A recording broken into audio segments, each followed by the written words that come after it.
what's up, everybody? We are still getting started. How you doing tonight, Uzi? What do you got cooking? Let's see.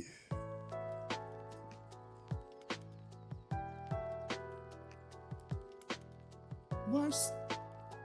Hurts. I'll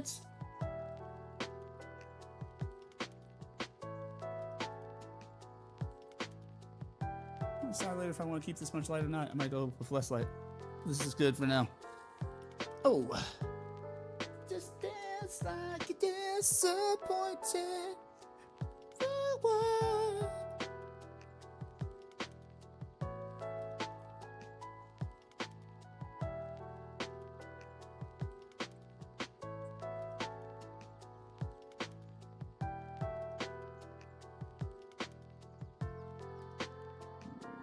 How are you feeling about this lighting situation?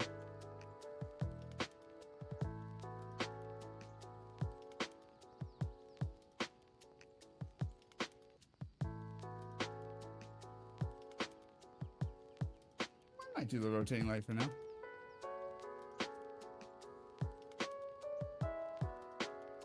Western civilization.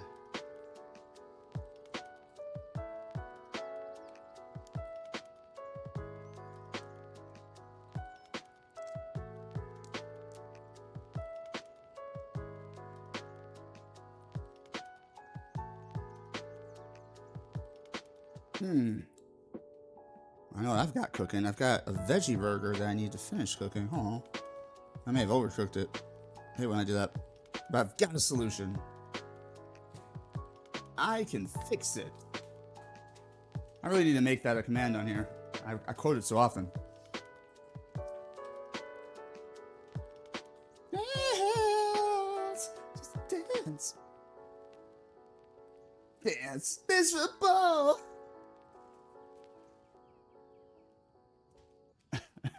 So I had bought these buns, right?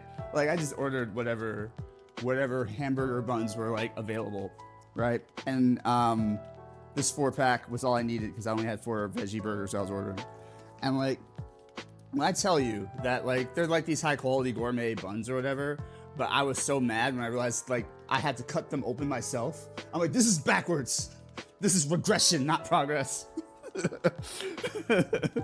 I was so indignant about it. It's an indiscretion and the lessons I've made. You tell the cover, you can signify your age like rings around a stump. That's something I know a little bit about, child. Lately I'm getting a little bit crazy. Don't wanna be complaining. All my friends go to bed, dreaming up a reason they should weep, and all my friends go to the ends of the earth for secrets they don't wanna keep. And well, this is my confession. Yes, this is me confessing. God bless the sad and selfish. I stay helpless. 'Cause I've always been stronger than that. 'Cause the world of the world on my back. It's just love, selfish love. Oh, love, selfish love. I've got nothing to confess. Yes, I've got nothing to confess. Yes, I've got nothing to confess. Yes, I've got nothing to confess. Yes, it's so easy to be scared sometimes. I'm not gonna lie, but I don't understand.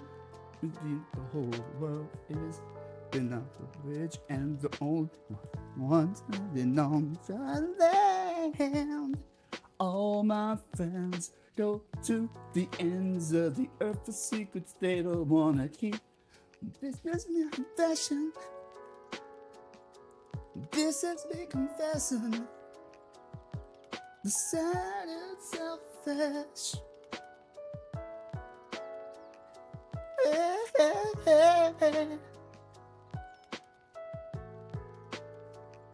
The world on my back. It's just love, selfish selfish love. Love, selfish love. Yes. Yes. Yes.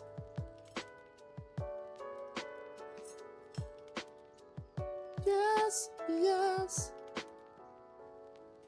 God bless the sad and selfish who stay helpless. Oh, stronger than that. Alright, let's see. Alright, let's see. We got some jalapenos. Let's fuck with that, yes. And we're gonna put some sauce on this. We're out of burger sauce because all that went bad. I'm so sad about that. I had 2 full bottles of burger sauce from the store, and I was just like, these have already expired. You wanna go with the regular spicy brown tonight? We gonna go with barbecue sauce? What are we trying to do? Oh, I love this song so much.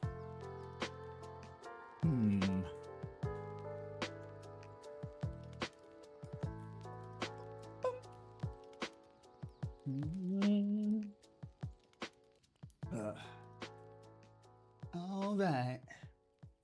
When you're feeling petty and overboard, I'll be there to be your target. You can throw me what you've got. I will take it with a smile. You can throw it without shame. I will never be your problem. No, I will never be to blame. 'Cause you were mad at nothing. You're just wasting time. No, I'm not bluffing. You should have been a friend of mine. Ooh, ooh, ooh.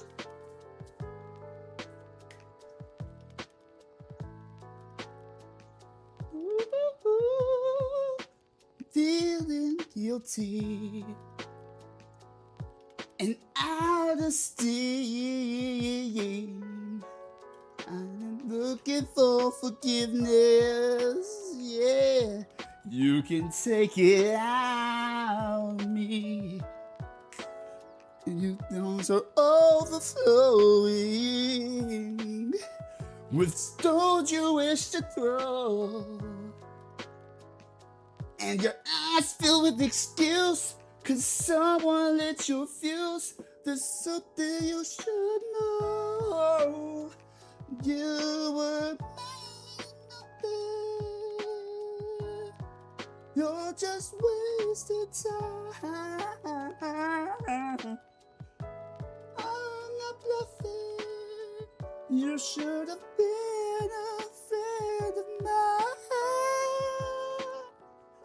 Oh. Oh.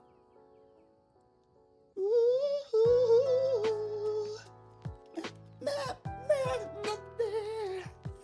Mad at nothing. 'Cause right now you're a bit sour, but that can sweeten with time. Ooh, I'm not bluffing. Should have been a friend of mine.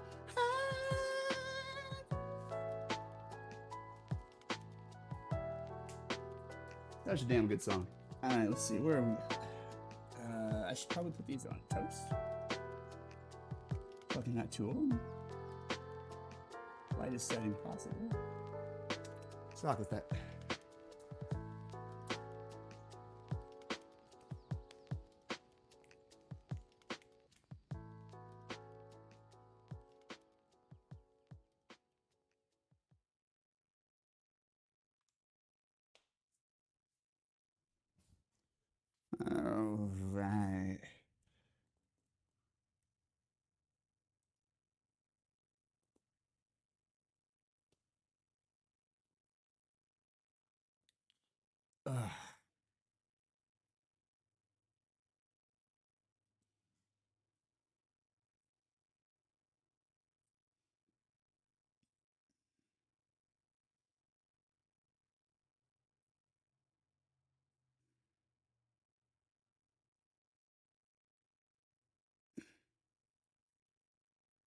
Mm-mm.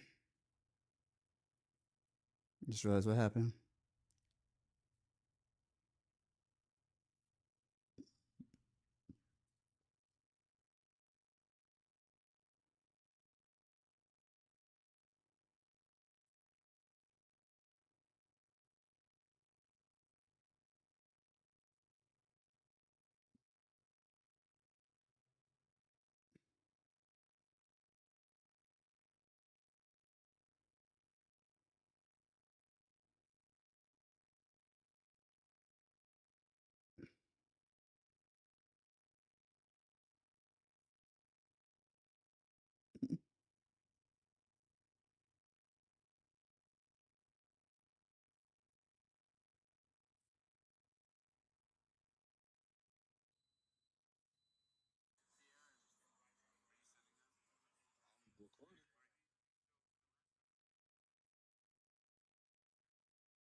Hold on, y'all. Let me take care of some social media nonsense. It's fucking. Let me just go on mute for a second.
No, not the twerking pandas.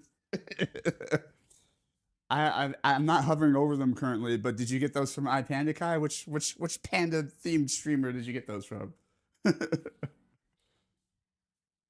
Also, Uzi, you may be fascinated to know that in Marvel Rivals right now, Rocket Raccoon has a panda themed skin. He wears like a little panda outfit. It's kind of adorable. I'll probably show it on stream at some point. Though you'll probably beat me with a Google search. Just thought you might be interested.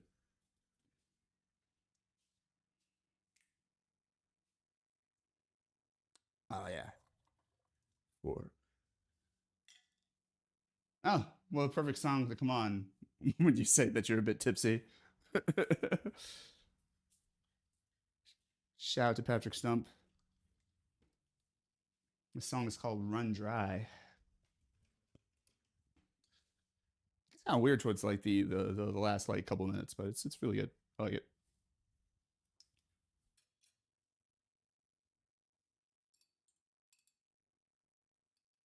Oh, it does sound like Uzi. Remember what we did last night.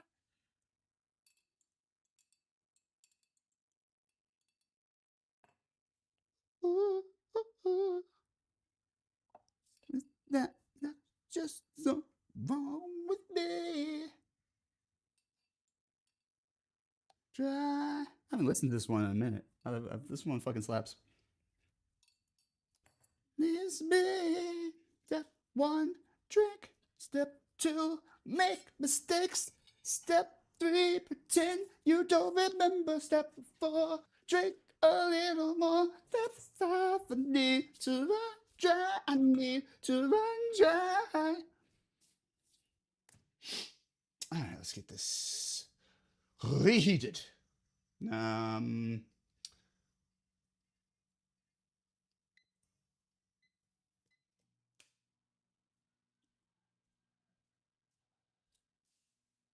I remember what I did last night. Do I know have said some things I didn't mean? There's nothing wrong with you, it's just something wrong with me. I'm step one, drink. Step two, make mistakes.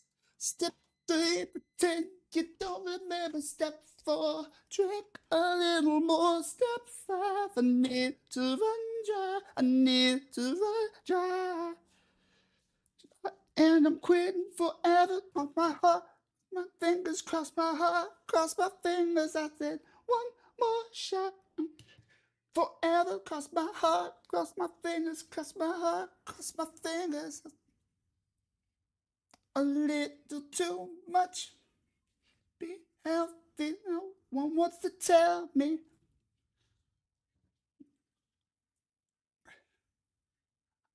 To cut back.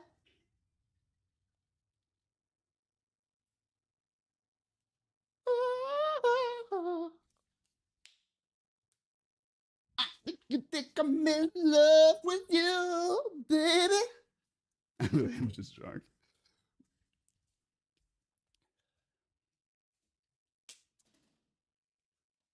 Oh my god. I need to change shirts too. I think I'm like sweating through this one. Hold on, y'all. But at least my burger is done. I'm very excited about that. And no, I will not be changing shirts on camera, though. No. Let's see what's going on. Let me change this over to AC.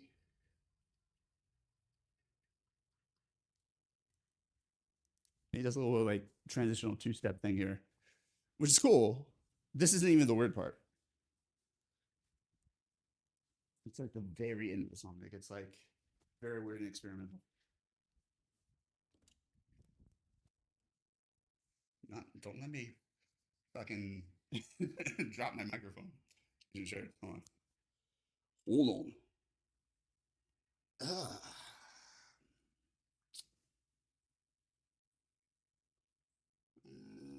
something lighter.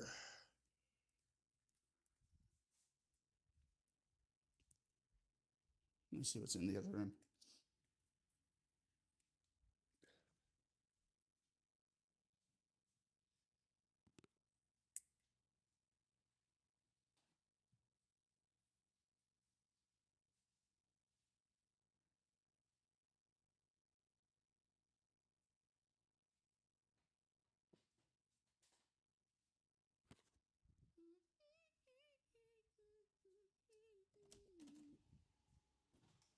What's this in here?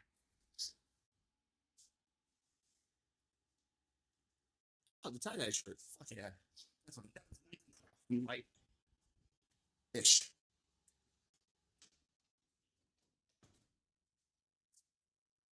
Just fucking off with this. And I can figure out what Uzi said.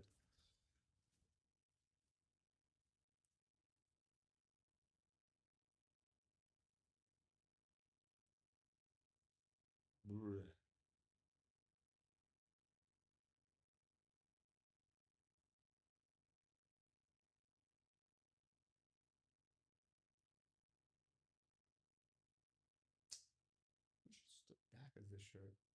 I'll show that. Options still exist in previous ways.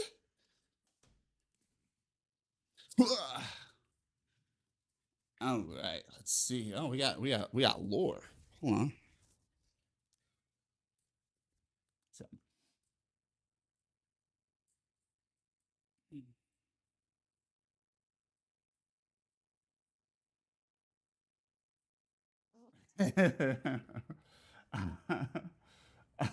let's see.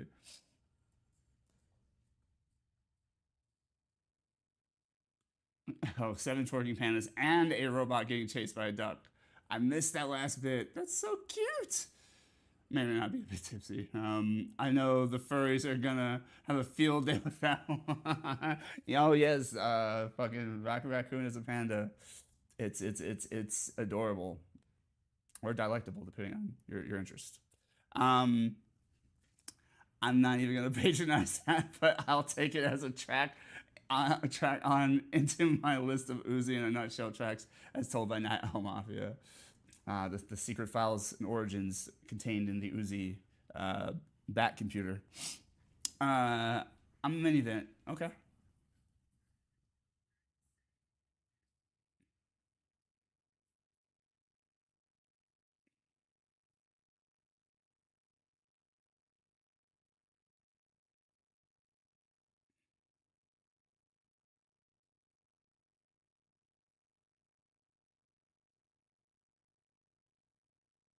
What?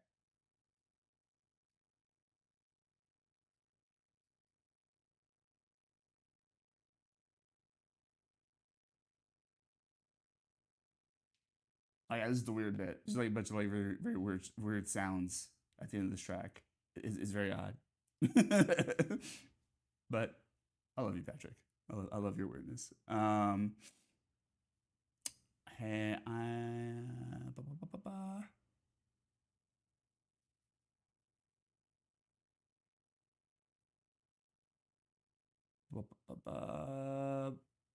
and well, offer me anything? Damn.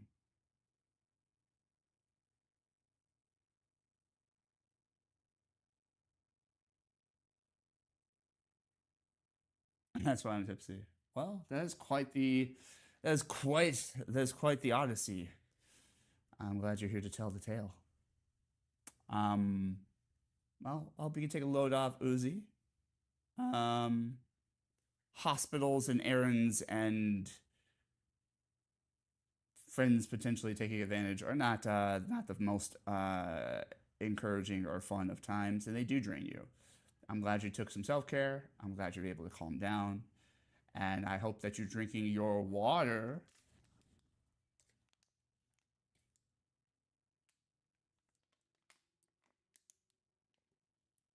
because it's good for you. Anyways, what's up, everybody? My name is Bill Special Meter. I have a veggie burger to eat before it gets cold. Welcome if you're new. Welcome back if you're returning. Tonight we are going to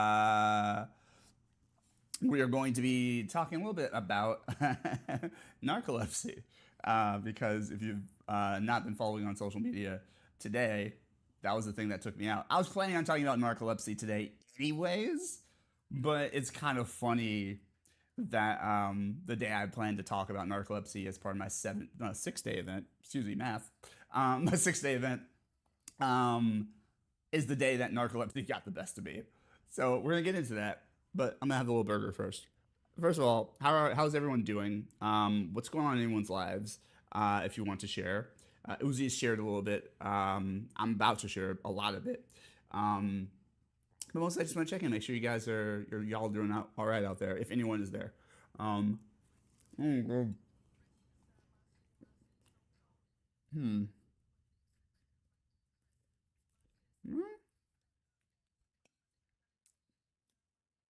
Mm, it's like more cooked on the outside than it is on the inside. That's not okay. Hold on. I think guys, a veggie burger, not like real beef or something. Out here getting sick, y'all.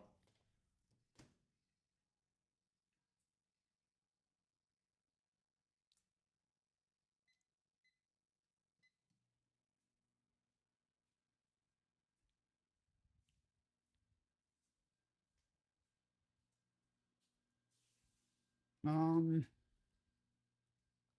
Meanwhile, I'm trying to think if there's anything interesting going on in general.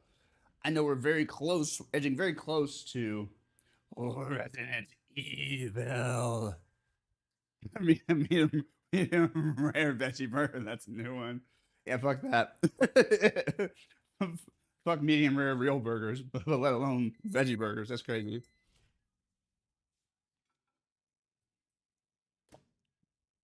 I like my food cooked all the way through.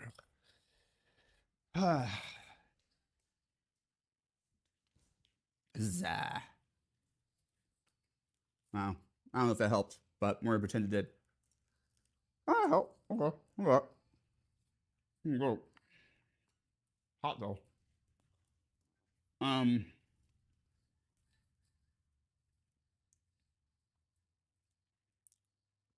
I forgot what I was fucking talking about. Hold on, let me take some more medication. If I remember where I put it. Okay, there it is.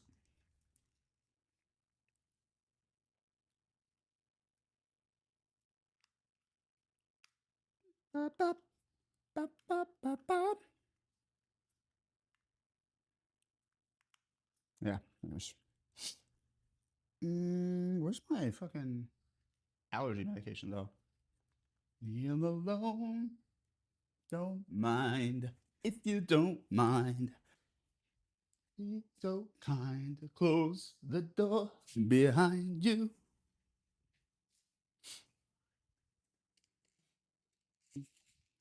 Out loud.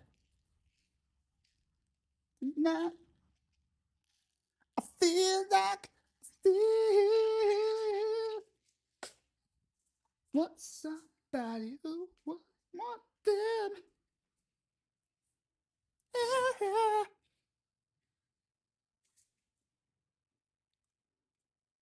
Yeah. All right, let's grab this. Let's grab this ginger ale. Don't you get? Let's make this easier on me. There we go. This one. I'm still dealing with like a bunch of busted cans, so some of them are just so misshapen. I'm like, that seems like work. I'm gonna get one of the ones that's less so. All right.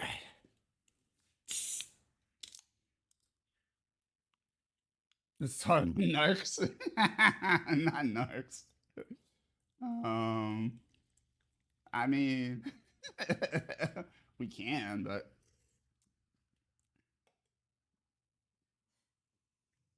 wrong see.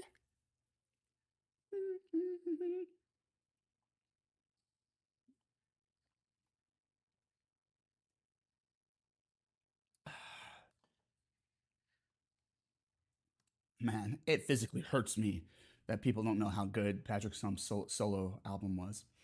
His solo album and his solo EP, they're both so good. All right, we're gonna ease it on down to something more conversational. Um,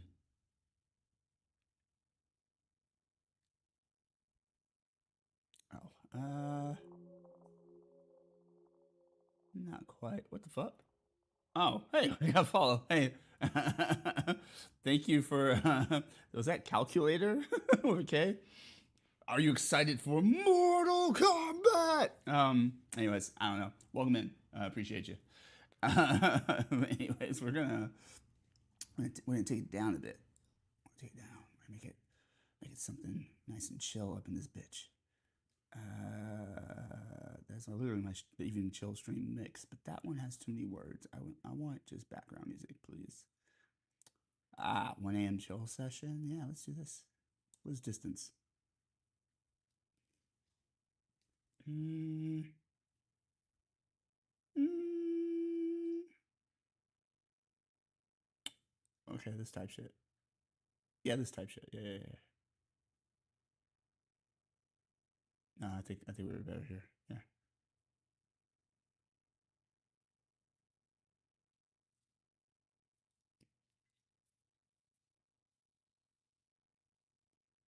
Meanwhile, narcolepsy, eh? Yes, that part. Appreciate Uzi subtly trying to help me out, stay on track.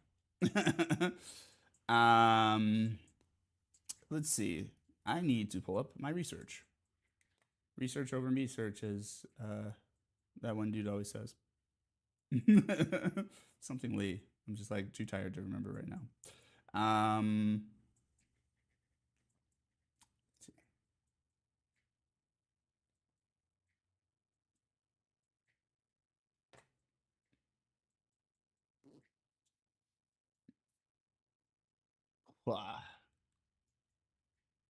Okay, let's see.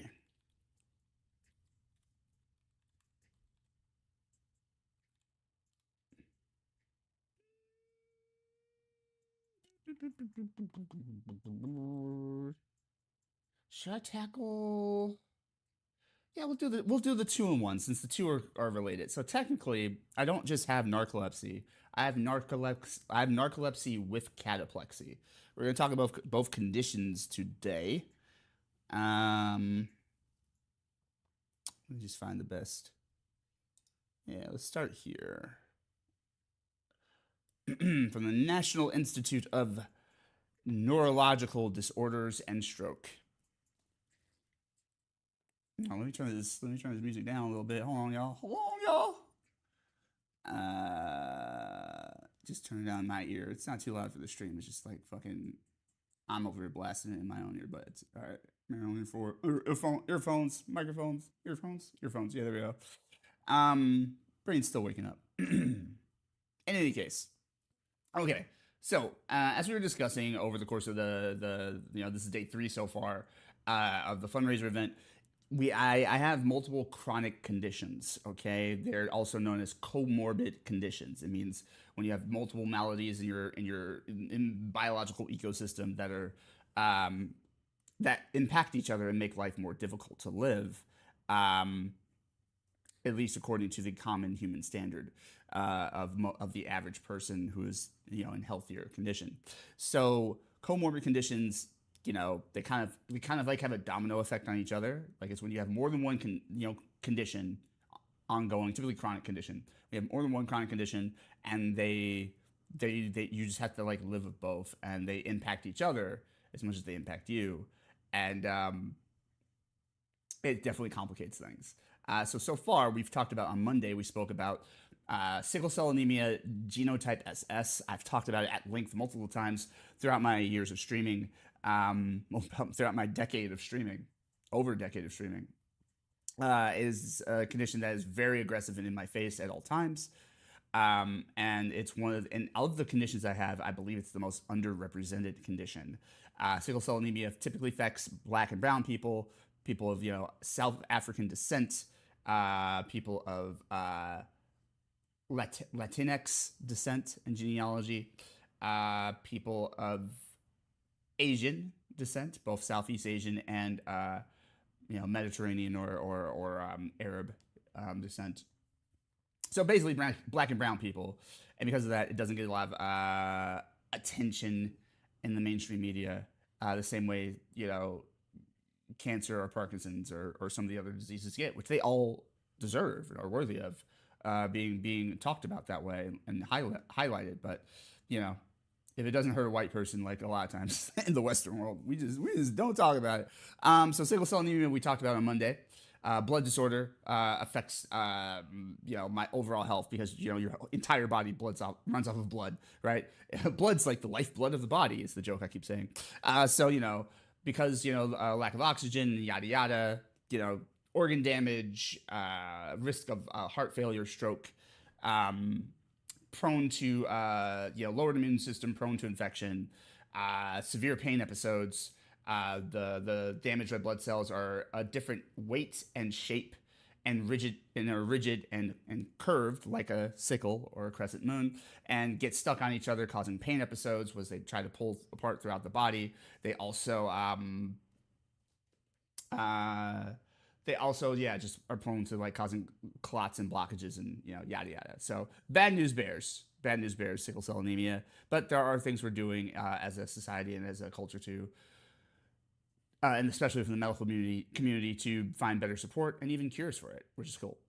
Tuesday, we talked about ADHD, attention deficit hyperactivity disorder, and we talked about a real look at it.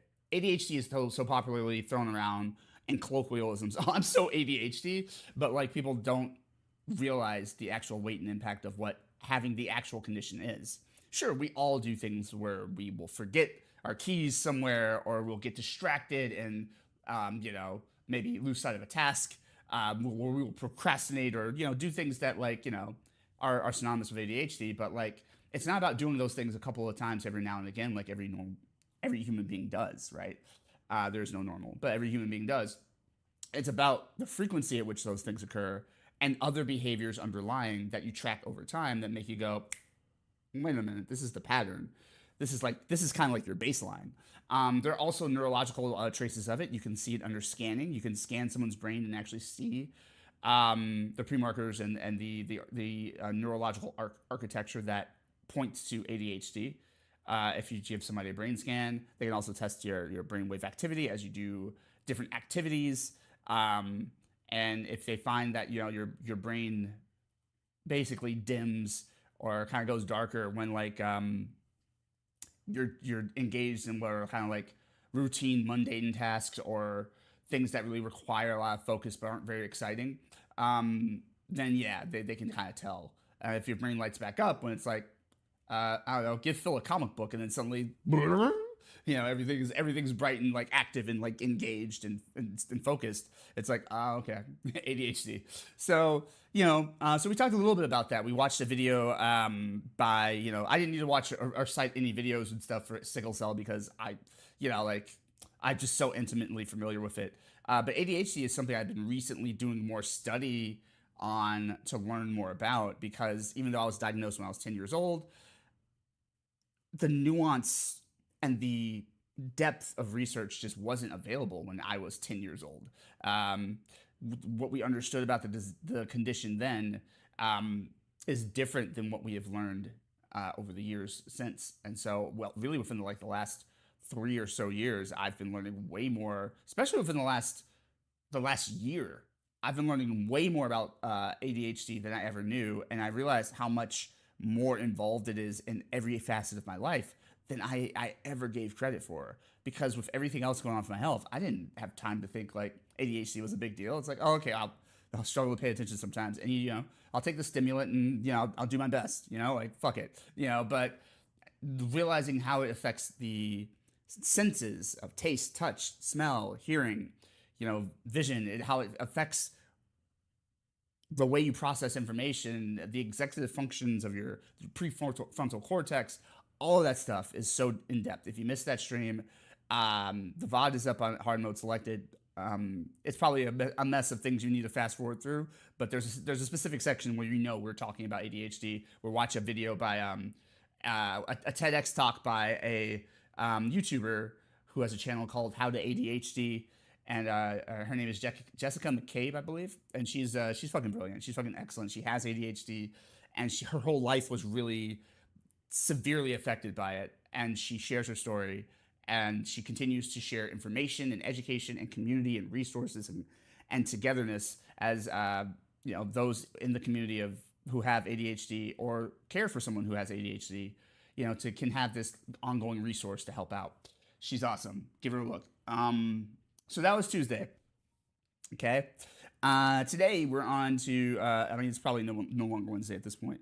No, it's no longer Wednesday at this point, but we started on Wednesday, and that's going to count because I slept through most of it today. I was up at like, I don't know, 7, 8, whatever it was. I was up early in the morning, and then like by 10:30, I was just like whooped, and I realized, oh fuck, I forgot to refill my narcolepsy medication. I was supposed to do that yesterday, but guess what? Having ADHD allowed me to be overwhelmed by how many other things I had to do, and the refill of the medication that I need to literally stay awake and functional fell by the wayside. Therefore, I had to take a knee today because I was just tired. So I chronicled it, and I uploaded a video about it at 10:48,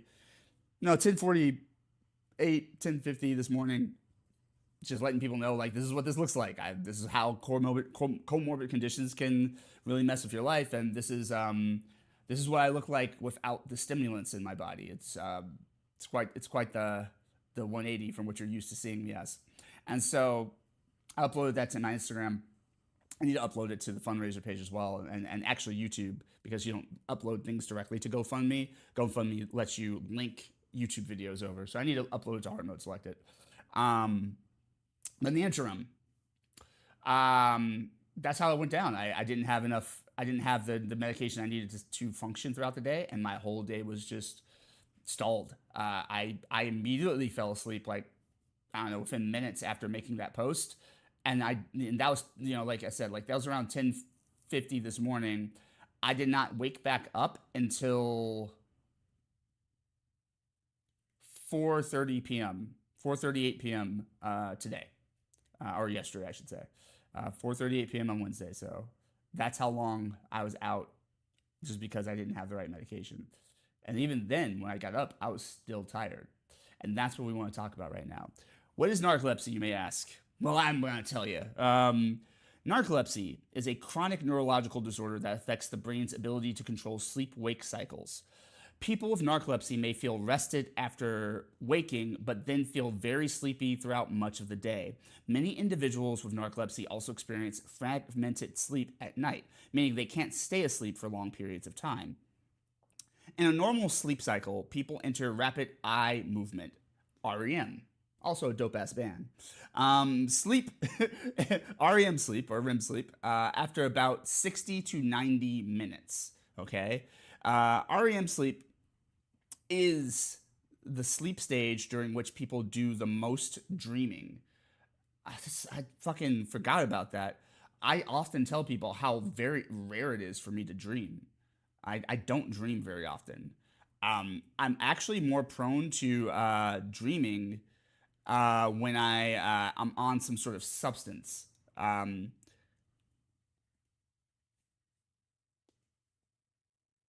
Oh, colorblind test, nice. Shout out to you, Z. Um, with stream as ambient, I'm glad I can keep you company in some way, or provide some chill. But yeah, so like I often tell people I don't dream very often. People are like, I dream all the time. I have the craziest dreams. I remember my dreams. I'm like, I barely dream, and when I do, it's very rare for me to be able to hold on to it. Some dreams I still remember from, like, 7 or 8 years ago. Like, I'm still like, that was such a fucking weird ass dream. But like, for the most part, I don't do a lot of dreaming unless, again, I'm on a substance. So like, if I drink, like if I was to put a couple of beers in before I went to bed, I almost am guaranteed to have a dream that night. If I take like a really strong medication, say I'm having a sickle cell pain crisis, and I take some sort of narcotic or opioid to deal with the pain, then most likely I'm going to be dreaming that night. It's really interesting. But this paragraph just reminded me. I'm like, that's part of narcolepsy. That's probably why I don't typically dream very often. Fascinating. Anyways, but yeah, in normal sleep, people enter rapid eye movement (REM) sleep after about 60 to 90 minutes. So like an hour to 90 minutes, an hour and a half.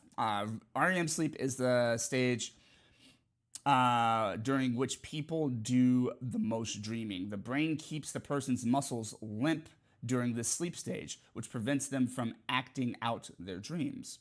In people with narcolepsy, the regulation of the sleep and waking cycle is disrupted, called fragmented sleep. Therefore, the boundaries between wakefulness and sleep are less distinct.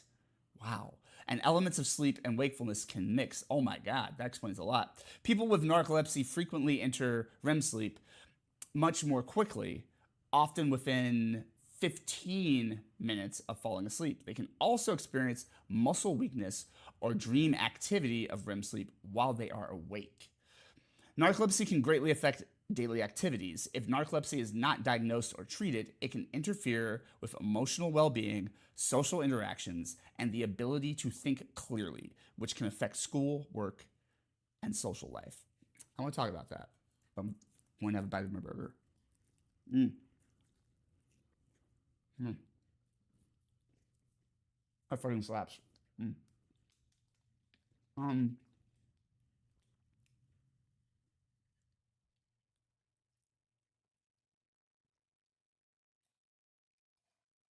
Okay.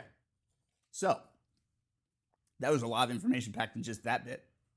And so, um, equating this to some of my experiences, right? Narcolepsy, um,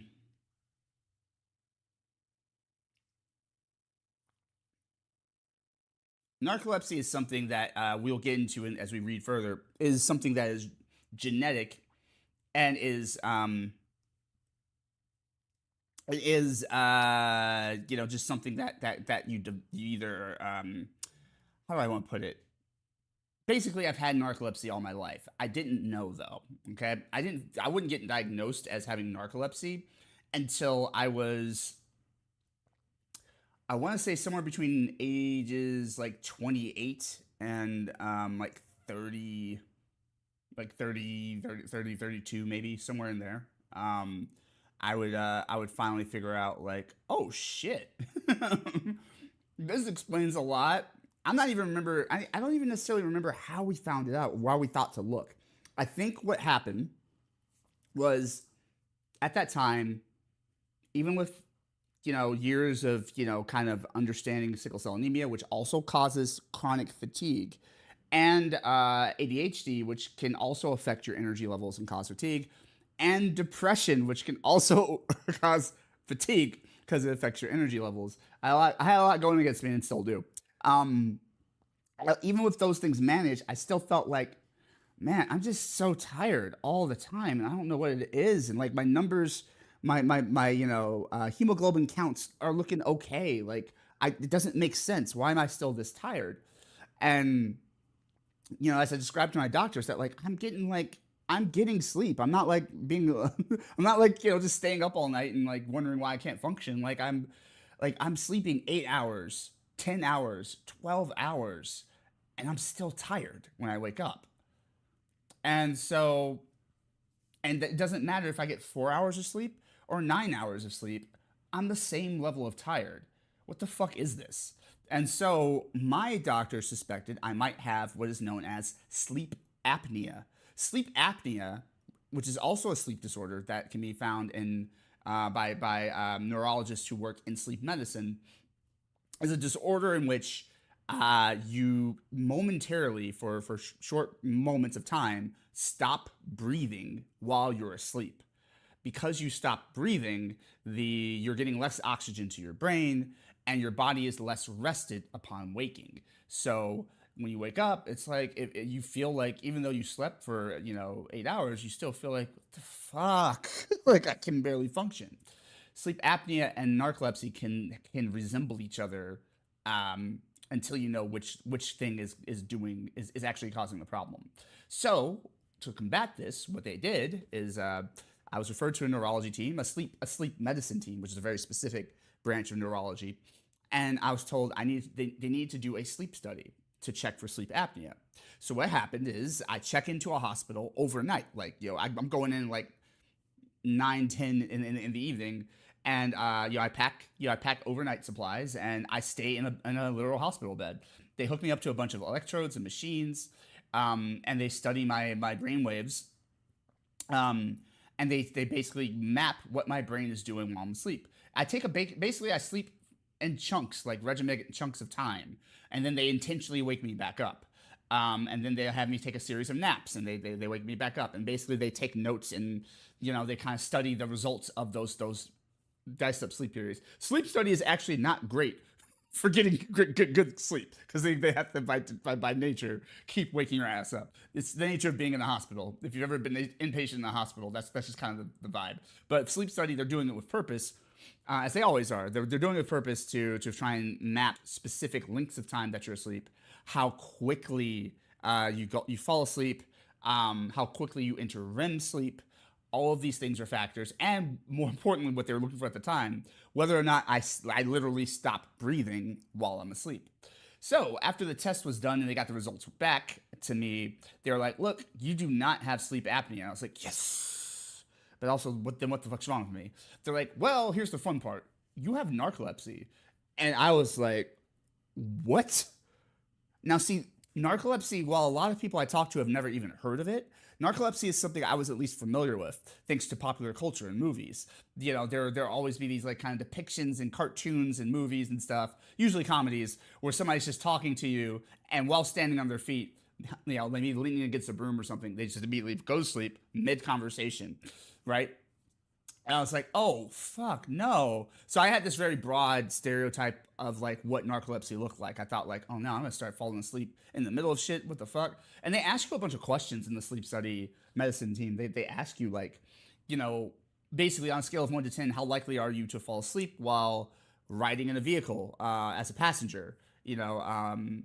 How long are you, like maybe an hour trip or whatever, and like how likely are you to fall asleep while reading? How likely are you to fall asleep while watching TV? How likely are you to fall asleep while engaged in activity you care about? Like they ask you a bunch of those questions to try and get a gauge or a sense of like, at least from yourself, a self perception of how your sleepiness looks like throughout the day, to get a baseline on you. And then they run all the tests, they do the things, and like I said, they found out I don't have sleep apnea because I consistently was breathing while I was asleep. I have people in my family who have sleep apnea, actually. Often sleep apnea also can be affected by things like body weight. Like a lot of times, what helps sleep apnea is literally just like losing weight. Just because the heavier you are, the more, I don't know. I guess it causes like kind of a weight or a pressure on your lungs and your respiratory system. And I'm not a doctor. I'm not going to try and pretend I know the ins and outs of sleep apnea. But just needless to say, sometimes depending if you're already in a what scientifically is considered overweight, which you'll be surprised what's actually considered overweight. A lot of people think they know what overweight is. It's like according to medical science, someone around my build could be considered overweight depending on how what the composition is. So regardless, yeah, sleep apnea I did not have. I was consistently breathing throughout the sleep study, but what they did notice is that like, buddy, your REM sleep is all kinds of fucked up. And basically they're like, look, we can tell that you have narcolepsy, and basically that's what's causing you to have full nights of sleep and still wake up as if you didn't, completely wrecked and hard to focus and low energy. And I'm like, oh, neat. I have another thing. That's cool. I didn't have enough things. I'll take one more, please. One more chronic condition for 800, Alex. So yeah, that's how I found out. And what was interesting about that, this paragraph talks about how narcolepsy can greatly affect daily activities. If narcolepsy is not diagnosed or treated, it can interfere with emotional well-being, social interactions, and the ability to think clearly, which can affect school, work, and social life. Yes, yes, yes, yes, yes, and yes. I experienced all of that. I very much throughout childhood, you know, I was so sleepy. I was so tired. Like, I would constantly be like getting teased for falling asleep on the bus to and from school, mouth hanging open, all that stuff. I would get teased. I would get like sort of disapproval and impatient nudges and throat clearing from adults for falling asleep in school, at class, falling asleep in church while the sermon's going, falling asleep in any number of scenarios. I would fall asleep, sometimes during even movies I wanted to watch. Now, it wasn't common. Usually when I was watching something, I was like, yes, this is my shit. I stayed awake for that shit. But, sometimes. Ultimately, I fell asleep in social settings that, it's frowned upon to fall asleep during. And a lot of people take offense, like, "Oh, what? Were we boring you, Mister Special Meter?" And I'm like, no, I'm tired. I'm sorry. I wasn't trying to fall asleep on you. And people don't believe you. They think you're lazy. They think you don't have good sleep hygiene. Sleep hygiene is something that we will be talking about with narcolepsy. They think like you just stay up late and you're a lazy fucking kid and you fucking don't, you're not responsible. And that's why you're tired now. And you just have to tough it out because you should have done better to prepare to have energy for the day. And I'm like, okay, I mean, that doesn't feel like what's happening. But I didn't have the lexicon back then. I was a kid. I'm talking like single digit age. I'm talking middle school. I'm talking high school. In high school, I literally had an intro to film class, guys. Guys, my whole deal is acting and storytelling and fiction and sci-fi fantasy and comic books and all that stuff. Like, I love movies. I fucking love movies.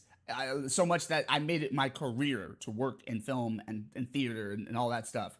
And it's like, literally, we have an intro to film class where for, out of all the bullshit, classes you gotta take throughout the day in high school, for a moment, I got to like focus in on something I actually was excited about. Like, we get to watch for an hour. We get to just watch film and dissect it and talk about it. Like, come the fuck on. That was my jam. Guess who fell asleep in that class too? And the teacher would have to nudge me and be like, "You fell asleep." Like I'd be like, "Oh, sorry, we're trying to." And again, I didn't know why this was happening. And often it was a little embarrassing, and often it made you look as though you were either some sort of slacker or some typical like, I don't give a fuck about anything. I'm just here because I have to be, which, to be fair, is reasonable because fuck public school, okay? Like, fuck this, the American school system, all right? It's run completely inefficiently, and I'm mad about it. I'm still mad about it. But nonetheless, you get treated as if you don't care enough, or you don't want to be there, or that you don't respect what's being done in the room at that time. And like, you're not, and they suspect your life's not going to go anywhere because you're never going to amount to anything because you're not, you can't apply yourself. And I'm like, no, I'm just really really tired, guys. I'm sorry, I don't know why I'm this tired, but I'm really really tired.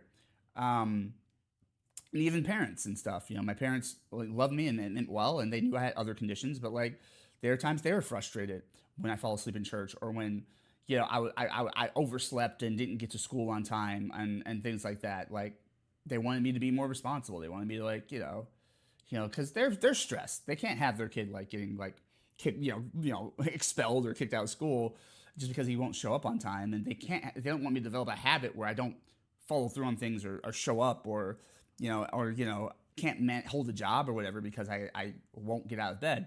So, again, when nobody knows what's wrong, it just makes you look like kind of an asshole. and people start to treat you like kind of an asshole. And that was kind of a big epiphany to find out in my late 20s and early 30s, that so much of that wasn't even fucking on me. So much of that wasn't something I did wrong or didn't take seriously enough. So much of that is I was fighting a phantom and didn't know it the whole time.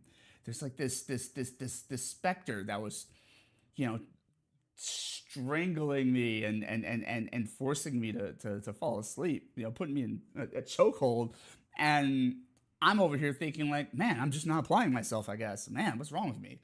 And it's like, no, what's wrong is your neurology is different than most people's, and you need extra support in that area to be able to function the way people are demanding that you function, or in order to be part of society and stuff. So, um, huge difference.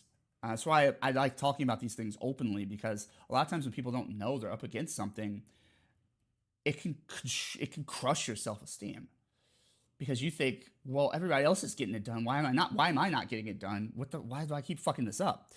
And that's a terrible feeling to live with.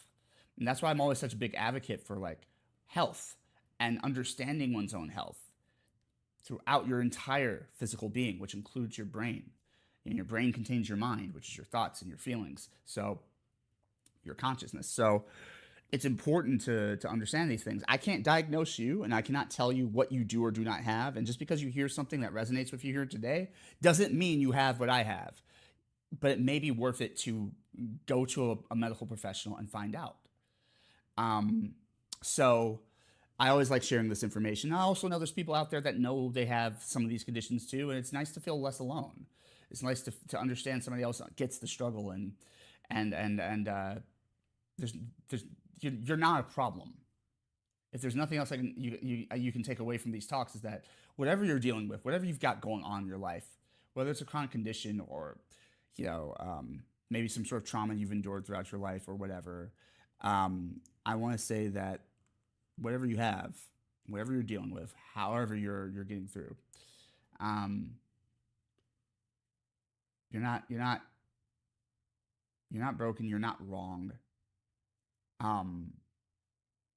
You're a human being, and you're worthy of support and care like everyone else is.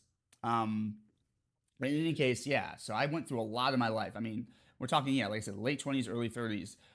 I went through so much of my life having no idea that there's this other element that was pulling me under.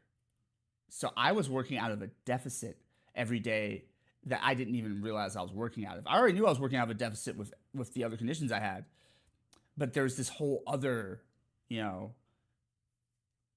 whole other factor that was weighing me down, that wasn't even being treated really. Now, to be fair, some of the medications, the stimulant medications that were used to treat me for ADHD, also do overlap and tend to help treat the narcolepsy. But still, to not know. And also, I wasn't on those stimulant medications all the time. There are times in my life where I didn't have medical insurance, so I was on zero medication. There are times in my life where the stimulant medications for the ADHD were making me overly hyperactive and elevating my mood to places that were kind of unsafe. And so there's a lot of facets to having multiple conditions. And so with the narcolepsy, did I take my hold on, let me grab a medication I need to take. But with the narcolepsy, just getting the diagnosis was a little bit shocking, but also a huge relief, and also cause for some grief, because it's like, oh my God, like what would my life have been if I just like known this was happening, right? So there's a lot of things that happened at once. You're kind of grieving a life that you didn't get to live because you didn't know what you were fighting. And you kind of also just appreciate that, oh my God, thank God, it wasn't my fault. I wasn't just coming up short or not putting in enough work or whatever. Like, there's just something pulling me down the whole time from within. And so, huge emotional breakthrough, and also a lot of emotional baggage to process from that. But I was thankful to get the diagnosis, because that meant, at this point, again, late 20s, early 30s, I've had a lifetime of experience dealing with chronic illnesses and conditions. And I'm like, oh, cool. So like, we know what it is, and there are things we can do to help. Sick. Like, that's actually very encouraging, right? It would have been very discouraging to walk away from those appointments being like, oh, we don't know, bro. Like, that would be scary. But like, if there's a condition that we can detect, then most likely they've been tracking that condition for some years now, and most likely there are treatments available. There are tactics that we can use to give me more of a fighting chance at life. So That's exactly what we did. And so we we put me back on stimulants. I actually had already been off Adderall, which is which was one of the two drugs we had used to treat my ADHD. I started off on Ritalin when I was 10 years old, and that carried me through until, I don't know, I think mostly through middle school or something, and then like it stopped somewhere in middle school or around there. It stopped working as well, and they bumped me up to Adderall. Um, Adderall, Ritalin, they're both very similar, and they're both very much like, I don't know how else to say this. They're legalized speed. like that's just what they are. Like the base chemical makeup is pretty much the same. So it basically just like whoop, gets really dials in the focus centers of your brain, and it just sort of stimulates and provides the chemicals needed to like really really pay attention and have your brain like firing all cylinders. It's also why people, it's popular on the black market, if you will, the streets. It's popular as a drug to sell illicitly, as they say, just because people, college students will just like score some Adderall just to like, get through their finals or, do an important test or job or whatever. And like, um, yeah, unfortunately, that complicates the whole system of distribution for the medication and the classification of it. Back in the day, now no big deal for me to be picking up those medications. At this point, they're controlled substances, and you best believe I need to show up in person with my ID to pick them up. CVS will not deliver that medication, that type of medication to me. I no longer take Adderall, but at the time, I had been off Adderall, and then they put me back on to this instead of to treat the ADHD, this time to treat the narcolepsy. There were middling the results. It's also important to note that when they found the narcolepsy, they also found cataplexy. So let's talk about what cataplexy is.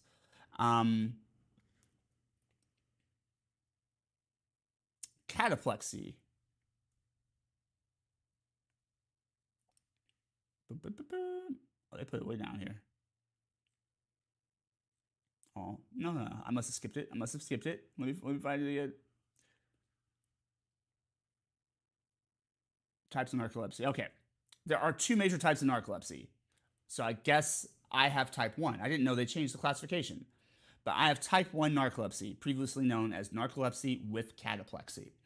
Type 1 narcolepsy is diagnosed in two ways. One way is detecting low levels of hypocretin, hypocretin, hypocretin? I don't know. Hypocretin or cretin, also known as orexin, a natural chemical that helps you stay awake and controls REM sleep. The other way is when a person has cataplexy and shows excessive daytime sleepiness during a special nap test. That's how they detected it for me. So what's type 2? It has type 2 narcolepsy, previously known as narcolepsy without cataplexy. People with this condition experience excessive daytime sleepiness, but usually do not have cataplexy. They usually also have less severe symptoms and normal hypocretin levels. A condition known as secondary narcolepsy can result from a brain injury, I didn't know about this, to the hypothalamus, a region deep in the brain that helps regulate sleep. In addition to experiencing the typical symptoms of narcolepsy, individuals with secondary narcolepsy may also have other severe neurological problems and sleep for long periods, more than 10 hours each night. That breaks my heart to hear. But cataplexy, I was expecting them to like break down what cataplexy is. Let me open up a tab for that then.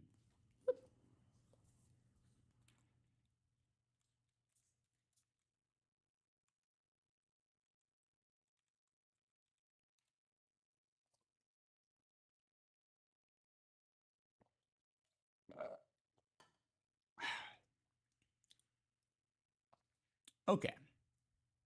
So, not the search results being this light though. There we go.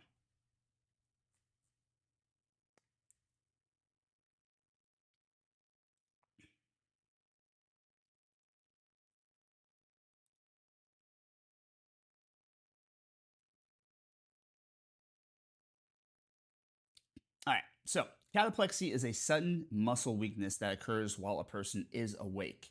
Strong emotions trigger cataplexy. The triggering experiences are usually positive, like laughter, witty conversations, and pleasant surprise. All right, this is why it's different for me. Those are not my triggers, but we'll talk about this. Episodes may also be triggered by anger. There we go. But rarely by stress, fear, or physical exertion. Um, Rage and stress and like anxiety and sort of anytime I have to deal with like a particularly rough situation that like disturbs uh, my nervous system that like really kind of kicks into my fight or flight. A lot of, not always, but a good chunk of the time, if it really leaves a bad taste in my mouth, like mentally speaking, then I will have a sudden huge drop in energy. I have never experienced the more common triggers for cataplexy, like I haven't laughed so hard or had such a jolly time that suddenly I just like started to collapse. Like like whenever I describe this to my sleep study team, they're like, "That's weird." Like it's supposed to be triggered by those, but I'm like, no, it's like for me, like it's the negative stuff. It's the stuff that really takes me getting worked up and having to fight and push against something that leaves me feeling, even when it's all emotional, when I'm not physically doing anything, but if I just have to relive something very difficult like a good example would be every time I have to get on the phone with like a government program that I rely on to get my benefits or to get help. It's always taxing. I'm always exhausted by the time I'm done with the call because it's frustrating.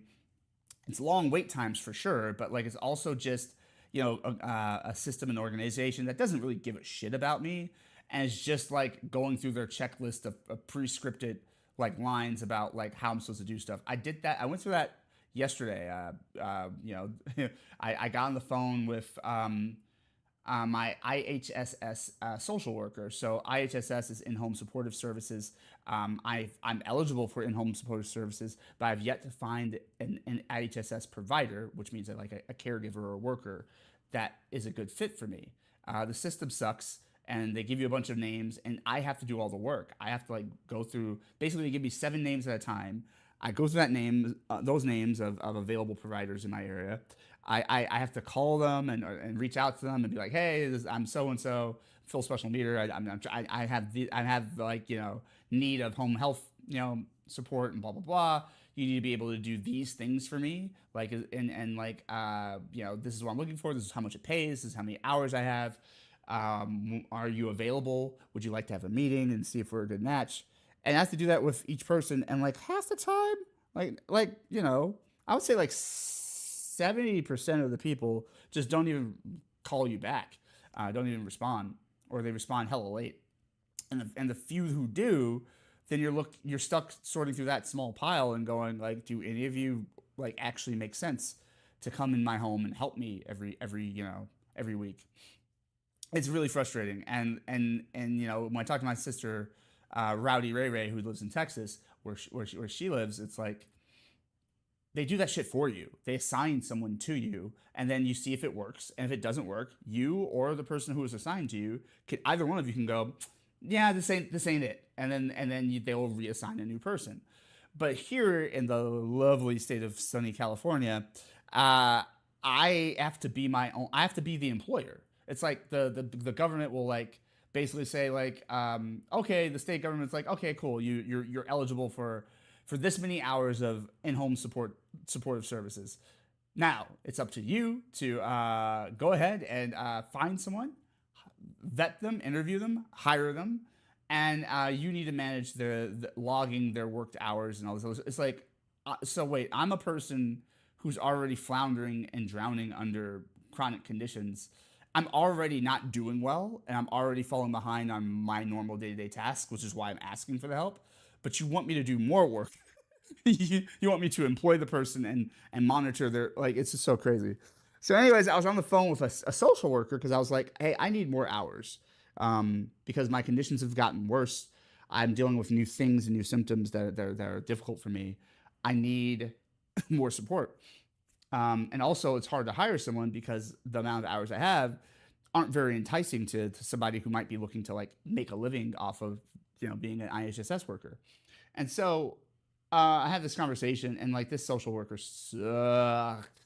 Just clearly, they weren't like hostile or anything. They didn't do that, but they were very much like, you could tell like they just weren't invested, and they were trying to find the easiest ways to get me off the phone and basically say like, you know, I need to do more of something as opposed to answering my actual questions or trying to face the issues at hand. And so it was very irritating, and it was time consuming, and it was like it feels like you feel so. I felt so taken advantage of because like I just wasted a bunch of time on this for you to like basically half-ass your job, and not get me the help I needed. And so by the time of it, even talking about it right now, I'm starting to feel a little bit tired. And so those are the type of things that that drain me the most. Um, the bullshit, the bullshit minutia of life. That's the stuff that takes the wind out of my sails. So that's how cataplexy works. So basically, you're fine. Like I could be standing up and just like doing the thing. I could be fine. And then if I have one of those emotional attacks, then suddenly I literally will lose muscle tone and strength, and it'll be hard to hold myself up. Maybe I need to sit down and like kind of chill, or if I'm already seated, I'll be fine, and I'll be kind of starting to slump and starting to go, oh my god, I feel like I need to like lay down or something. Like it sucks. Especially since my career is in acting, which requires delving into such emotions and whatever. I was worried about that for a long time. I thought like, oh no, I'm never gonna be able to act again. I'm never gonna be able to like, who's gonna hire me? Like I'm just gonna fall apart whenever we have to do a difficult scene or whatever. But turns out, the medications I've been taking kind of help counteract it, and B, I think there's something within me that knows the difference between true emotional distress and fabricated emotional distress for the sake of performance. Um, and so that's helped a lot too. But yeah, cataplexy is a sudden muscle weakness that occurs while a person is awake. Strong emotions trigger cataplexy. Um, Episodes of cataplexy can vary in severity. Less severe episodes involve momentary sensations of weakness in a few muscles, such as knees buckling, head dropping forward, the jaw dropping open, or slurred speech. More severe episodes involve total loss of voluntary muscle control.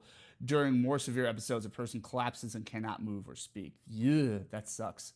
Unlike other conditions that cause a loss of muscle control, like fainting or seizures, people experiencing cataplexy remain conscious and aware. Ugh.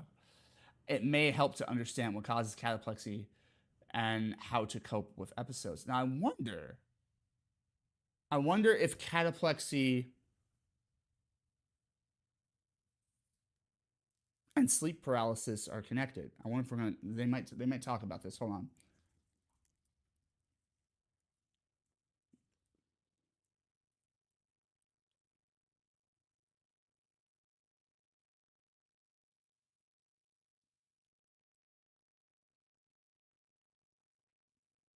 Because there we go. Just looking for more ginger ale. Because I experienced both. Um, I have cataplexy, and I also have sleep paralysis. Um, I experience both from time to time. Not often these days, thankfully, but I do experience them.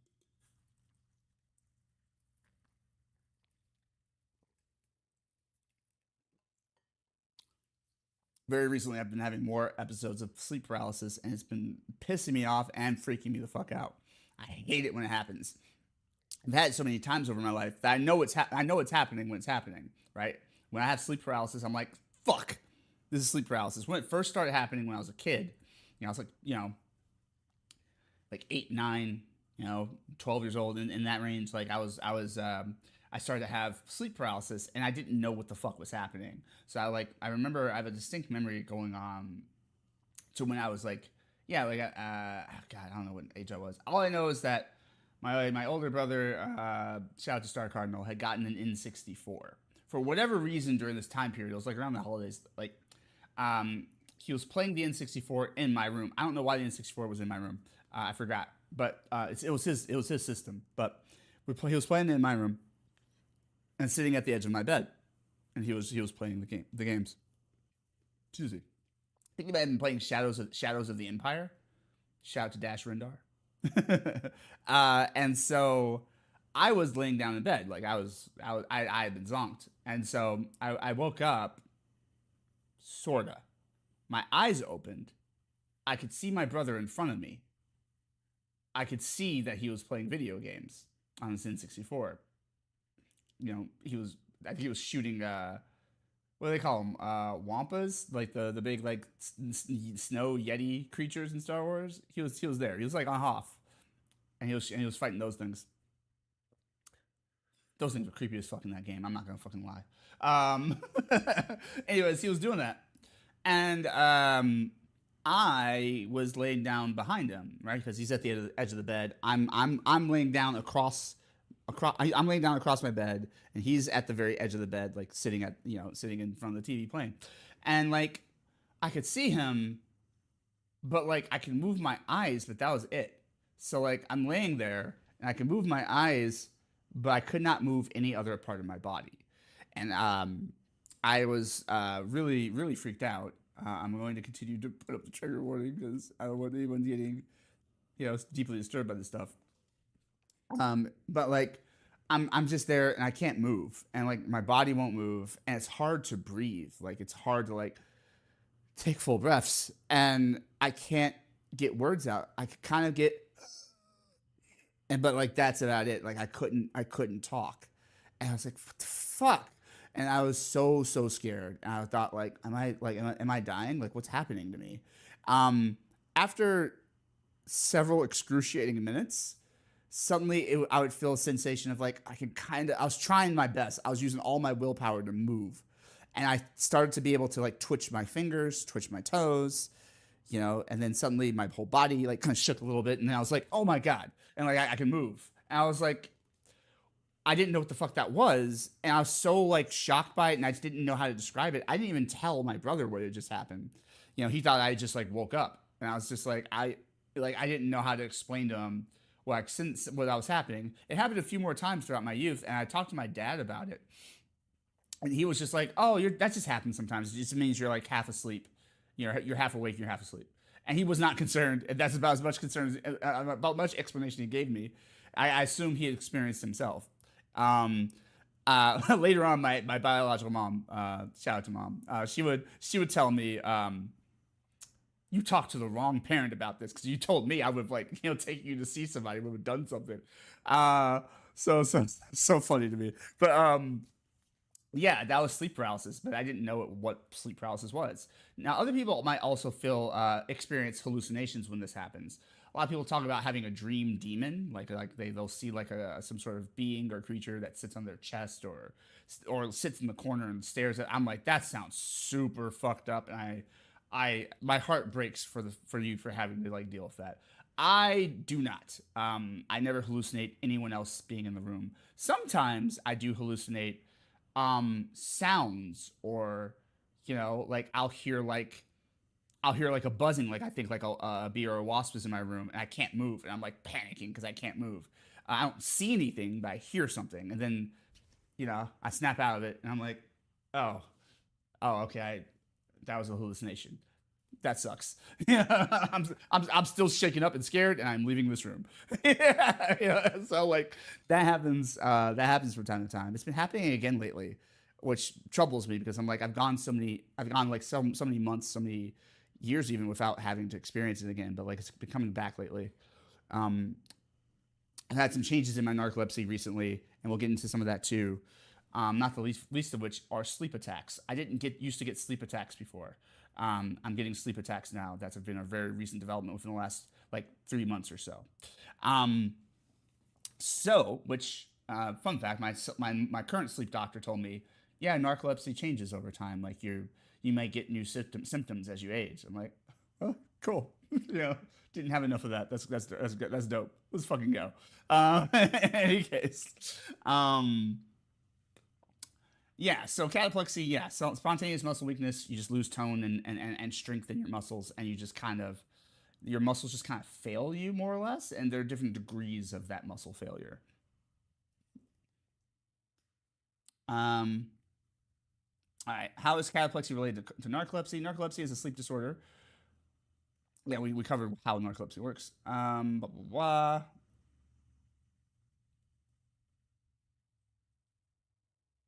All right. People diagnosed with type 1 narcolepsy often experience episodes of cataplexy, while people with type 2 narcolepsy do not. For people who have type 1 narcolepsy, episodes of cataplexy typically begin after the onset of excessive sleepiness. Interesting. While type 1 and 2 narcolepsy both have the name narcolepsy, the cause for type 1 narcolepsy is well understood: loss of a neurotransmitter, orexin, also called hypocretin. Whereas the cause for type 2 narcolepsy is not well understood. Fascinating. What causes cataplexy? While the cause of cataplexy is still being investigated, that's the fun thing about some of these conditions. A lot we just don't know. While the cause of cataplexy is still being investigated, most people with cataplexy show a loss of certain brain cells that produce the hormone orexin. Orexin plays an important role in maintaining sleep wake stability.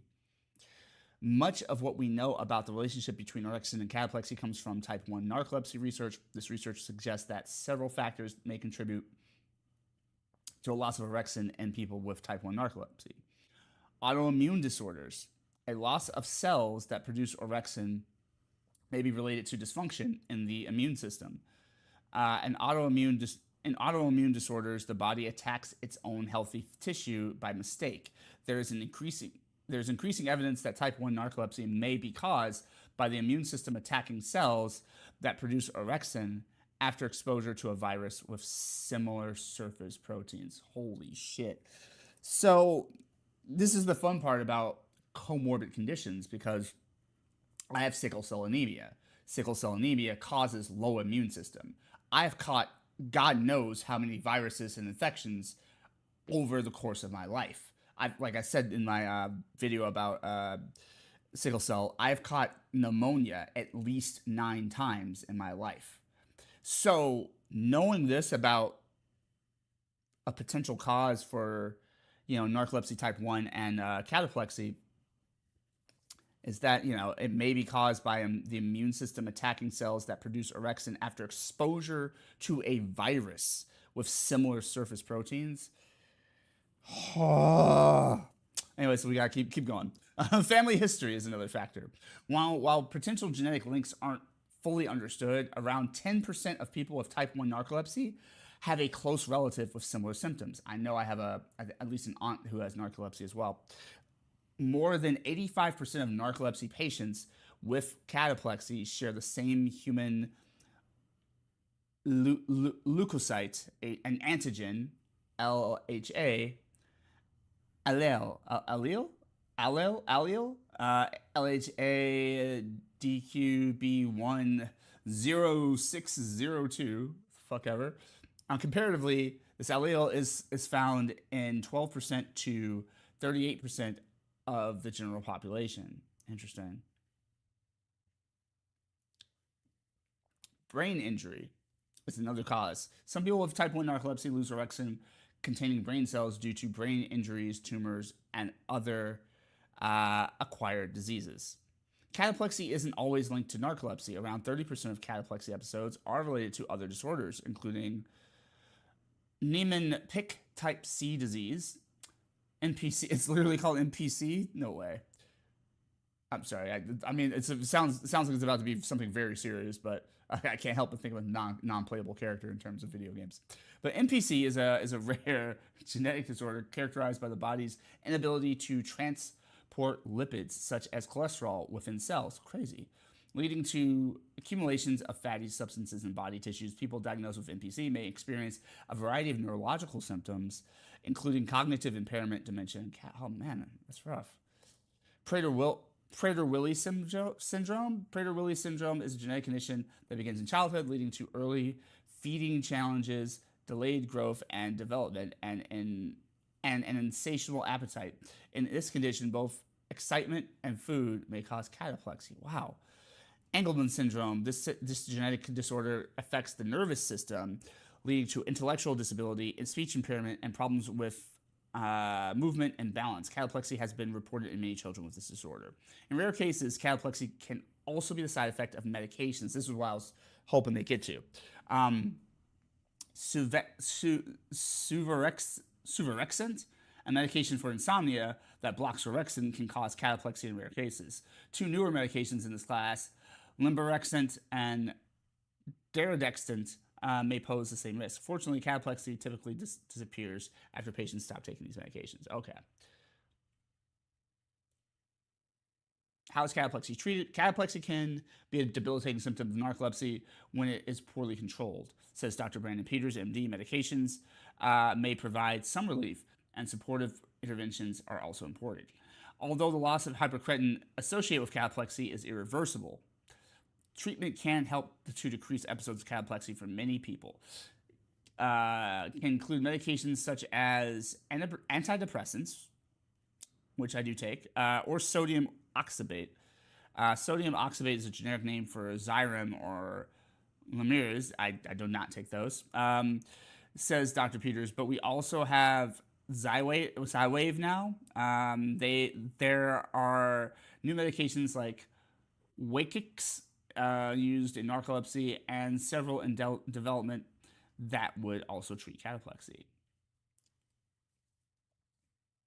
Cataplexy episodes typically last a couple of minutes and resolve on their own. Between episodes, it may be helpful to take steps to ensure that the environment is safe for when episodes arise. Creating a safe environment. Sudden muscle weakness can make ordinary activities more dangerous. Talk with doctors, nurses, and others who experience cataplexy to learn how to plan for attacks. Special attention should be paid to activities like swimming, diving, and climbing. I hadn't thought about that.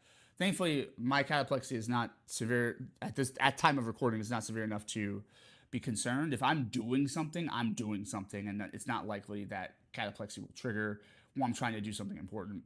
And even if it does, it would be in such a slow progression that I would have time to like stop what I'm doing and safely transition over. But that has not happened yet. Talk to teachers and bosses. Employers and school administrators can be helpful in making special accommodations for people who experience cataplexy. These accommodations may involve making time for nap breaks, changes to make work or school environment safer, and allowing work to be done when a person feels most alert. There's actually a video I'm watching from How to ADHD about about whether or not to tell your employers about your ADHD, and if so, how to do it. So I haven't finished that video yet, but I look forward to it. It seems very fascinating. It's very interesting. Finding out like a good time to tell people that you're working with professionally, and even people who are in your close personal life, what you're dealing with is a very sensitive and difficult thing to navigate. Some people are like, you have to tell people right away because that's going to be the best thing for you and for them, so that they can make an informed decision about how to move, and so that you can make an informed decision about how they move around the revelation that you have these things. Because if they're not for you, they're not for you, and you should just get that done right away. And it's like, okay, but also there are spaces in which, being that bluntly honest about what you're dealing with can back people off before they've had a chance to really form an attachment or develop more empathy. I literally worked at a job, and I hope my buddy doesn't mind me telling the story. He's a good friend of mine now. But I worked at a job where one of my assistant managers or shift supervisors at the time, I kept coming in late, right? Go figure. Dude has ADHD, narcolepsy, and sickle cell anemia. At this point, I don't know I have narcolepsy, but I do have, I know I have sickle cell anemia, and I don't realize how much ADHD is affecting me, but I know I have fatigue, right? And so like I'm showing up late, like it's not like I will get up and I'd be like, I have to be at work, and I would do the things I need to do, but I'd be moving slow, I would be foggy and distracted, and then ultimately I end up late, and I did good work once I arrived. Like everybody liked working with me there. I shouldn't say everybody, but like the important people who mattered, who paid, who were responsible for deciding whether or not I get paid, they liked working with me, and they commented that I did good work, but the tardiness and the absences were kind of like, what the fuck, buddy? And I explained to them, well, I have sickle cell anemia or whatever. They didn't fully grasp that at the time. They knew, and they tried to accommodate, but like they didn't, it's like, I think this time, and again, this is a good friend of mine now, but at the time, my buddy who was a shift supervisor was like, yeah, I know you're sick or whatever, but like, next time you come in late, I need you to show me like some like documentation, like like I need a doctor's note, something, because I can't just have you coming in late whenever. It didn't feel good to hear at the time, but like shortly after, like within like the next week or so, I would have a sickle cell pain crisis that took me into the hospital. And once I got admitted to the hospital and had to miss several days of work, suddenly that shift supervisor, our other mutual friend who was the store manager, and basically the whole like staff, the manager, the assistant manager, the shift supervisors, they kind of all were like, oh fuck, no, he's sick for real. Like they thought like, oh, maybe he's fudging it, maybe he just doesn't want to come in to work, he's lazy or whatever. Then they realized this was in my early 20s, and they were like, holy shit, no, he's in the hospital, and like he's suffering, like he really is really sick. And like they sent me like a care basket with like edible arrangements, the cookies that look like flowers or whatever, and like they sent me a card that everybody at work signed. And like these are people that I'm still friends with to this day because they are so dope as hell. That was a rare situation working at this this particular CVS pharmacy back in Michigan. I worked at CVS Pharmacy twice in my life, once when I was 16 and again when I was in my early 20s. And it was this time in my early 20s where I didn't expect to, but I worked with such wonderful people that we're talking like maybe 6, 7 different people who are still friends with me to this day. They're still part of my life. I visit them and talk to them when I can. I love those. I love those people, including this guy who was my supervisor, but didn't have a full grasp of what my chronic illness looked like. And so, you know, yeah, it's just interesting to me, the idea of like, when do you tell people you have stuff going on inside of you that most people don't have going on inside of them? And that happens with people I work with. That's a question I have to broach with like new friends that I make. Like, are we for real friends? Are you really about to show up for real for the good and the bad times? Or are you just like one of those flaky like, oh, well, we can party together, get drunk, but that's about it. Like I don't have as many of those type friends anymore. Because at this point I only have so much energy and so much focus that like the people that are in my life that I'm calling homies, they're the people that are good for all the stuff. They're good for getting together and partying. They're good for one-on-one intimate interactions where it's just the two of us and we can carry conversation and have a relationship just on a one-to-one level. And they're also good for the hard times. They're good. We can share and be honest with each other and talk about real shit and not immediately get uncomfortable and be like, all right, like I'm done talking about your problems. Let's talk about fun stuff. Like, people have to meet all of those criteria to like really be my friend these days. Otherwise, I put you in a different classification. And otherwise, I consider you an associate and or a colleague, and that's cool too. There's no animosity about that, and it's not intended to be a punishment. I just kind of move you over to a different category if I recognize that you're not able to really show up in my personal life in a real or impactful way. I'm like, oh, okay, cool. Like we're not on that level of closeness. That's just not what we are to each other. Ain't no shade in that. Like that's cool. But it's important for me to know so that I can operate and function better. Especially having ADHD, having context for the situations that I'm in and the relationships that I have is so integral to me being able to function well. Anyways, all teachers and bosses, yeah, teachers as well. Like when I was going to school, and I every time I went to school, every time I'd start a new school, even the acting school that I went to out here in California in 2021 and 2022, it's like I had to first day wait till the end of the day, pull my teachers aside and be like, look, I have sickle cell anemia. You guys have a strict attendance policy, but like there are times in which I'm going to miss class. I'm going to be sick. And it's not because I don't want to be here or I'm not working hard enough. It's because I have a medical condition. And they understood. And they actually, they were one of the few institutions that like immediately recognized what sickle cell anemia was. Because, again, the idea behind the school was to get more visibility for black and brown people. And so they dealt with, I shouldn't say dealt with, but they had students that had this condition. Specifically, they had a student that had the condition who really did the work, who really was promising, and unfortunately passed away of sickle cell anemia, complications from sickle cell anemia. And so they actually, I think, named an award or something after him. This is for Identity School of Acting. You can look them up. I'm not endorsing them per se, but I did go there for training. I found the school to have mixed results, but there was a lot of good in that school as well as there were a lot of problems. Um, but yeah, like that's what it is to have chronic illness as well. Like having to like constantly navigate like whose business is it that I have these conditions? And you can always answer, no, no one's. Like that's my own personal shit. But it's like realistically though, bruh, like I have to let some people know because if I get taken down by one of my conditions or multiple of my conditions at the same time, somebody has to be on deck to know what the fuck to do. And so if you walk around not letting people in your social circle know what's going on with you, you run the risk of being caught in a very vulnerable situation where nobody has any idea how to help or nobody has any like clue that they need to help. They don't even know what they're looking for, right? So it's a bit of a double-edged sword. You have to kind of figure out like when you have earned that kind of level of intimacy with somebody that like, okay, you're a safe person I can tell this information to, or I can tell there are programs in this environment set up to help me succeed even with this condition. And I mean, yes, legally employers have to provide reasonable accommodations, but we y'all know what the American law system is like. We have a legal system, not a justice system, and sometimes people get away with some absolute fuck shit. And there's and you know, unless you're really willing to go in there to court and prove that they were on some fuck shit, they get away with it. So,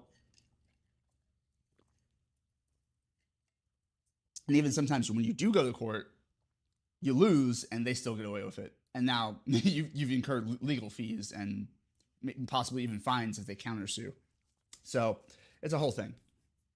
So yeah, very interested in the subject of like when you tell people that you have what you have. Um, this whole fundraiser event has really got me to a place where it's like, well, to ask for this much help, I'm just going to need to be transparent. And that's kind of inspired me to be a lot more open about my various conditions and in such a public forum. And I appreciate all of you supporting me in that. Okay, find support. And under like coping with cataplexy, experiencing cataplexy can be emotionally draining and socially isolating. Talking to others who are living with cataplexy can help with practical tips and emotional support. I've never done this. I've never talked to somebody else who has cataplexy, or at least knowingly. Since cataplexy most often occurs in people diagnosed with narcolepsy, finding narcolepsy support resources may be helpful first step. May be a helpful first step. U.S.-based patient support organizations include the Narcolepsy Network and the Hypersomnia Foundation. Never heard of either. I need to plug into those. Okay, then they get into sleep hygiene, which will go back to, and this is all again. This is the, this is by the Sleep Foundation .org. Sleepfoundation.org had this article on cataplexy. We're gonna head back over to the NIH National Institute of Neurological Disorders.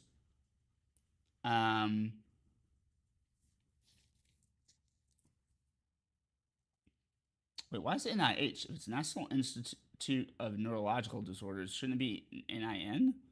The fuck? What's the H? Whatever. I'm not fucking with it. Anyways, but that's what they're called. they're legit. They're real thing. I just never really analyzed that before.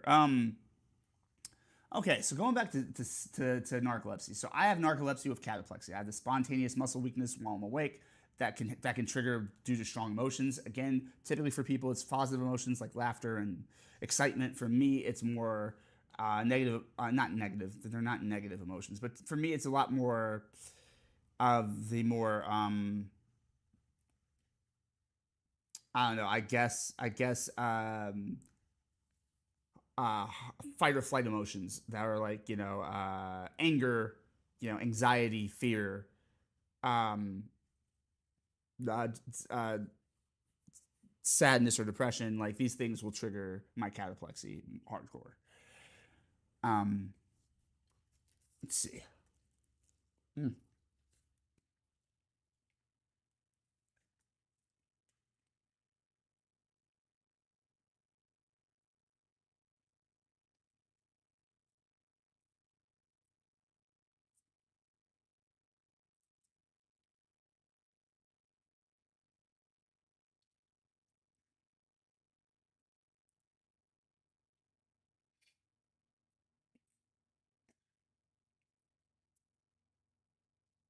Okay. So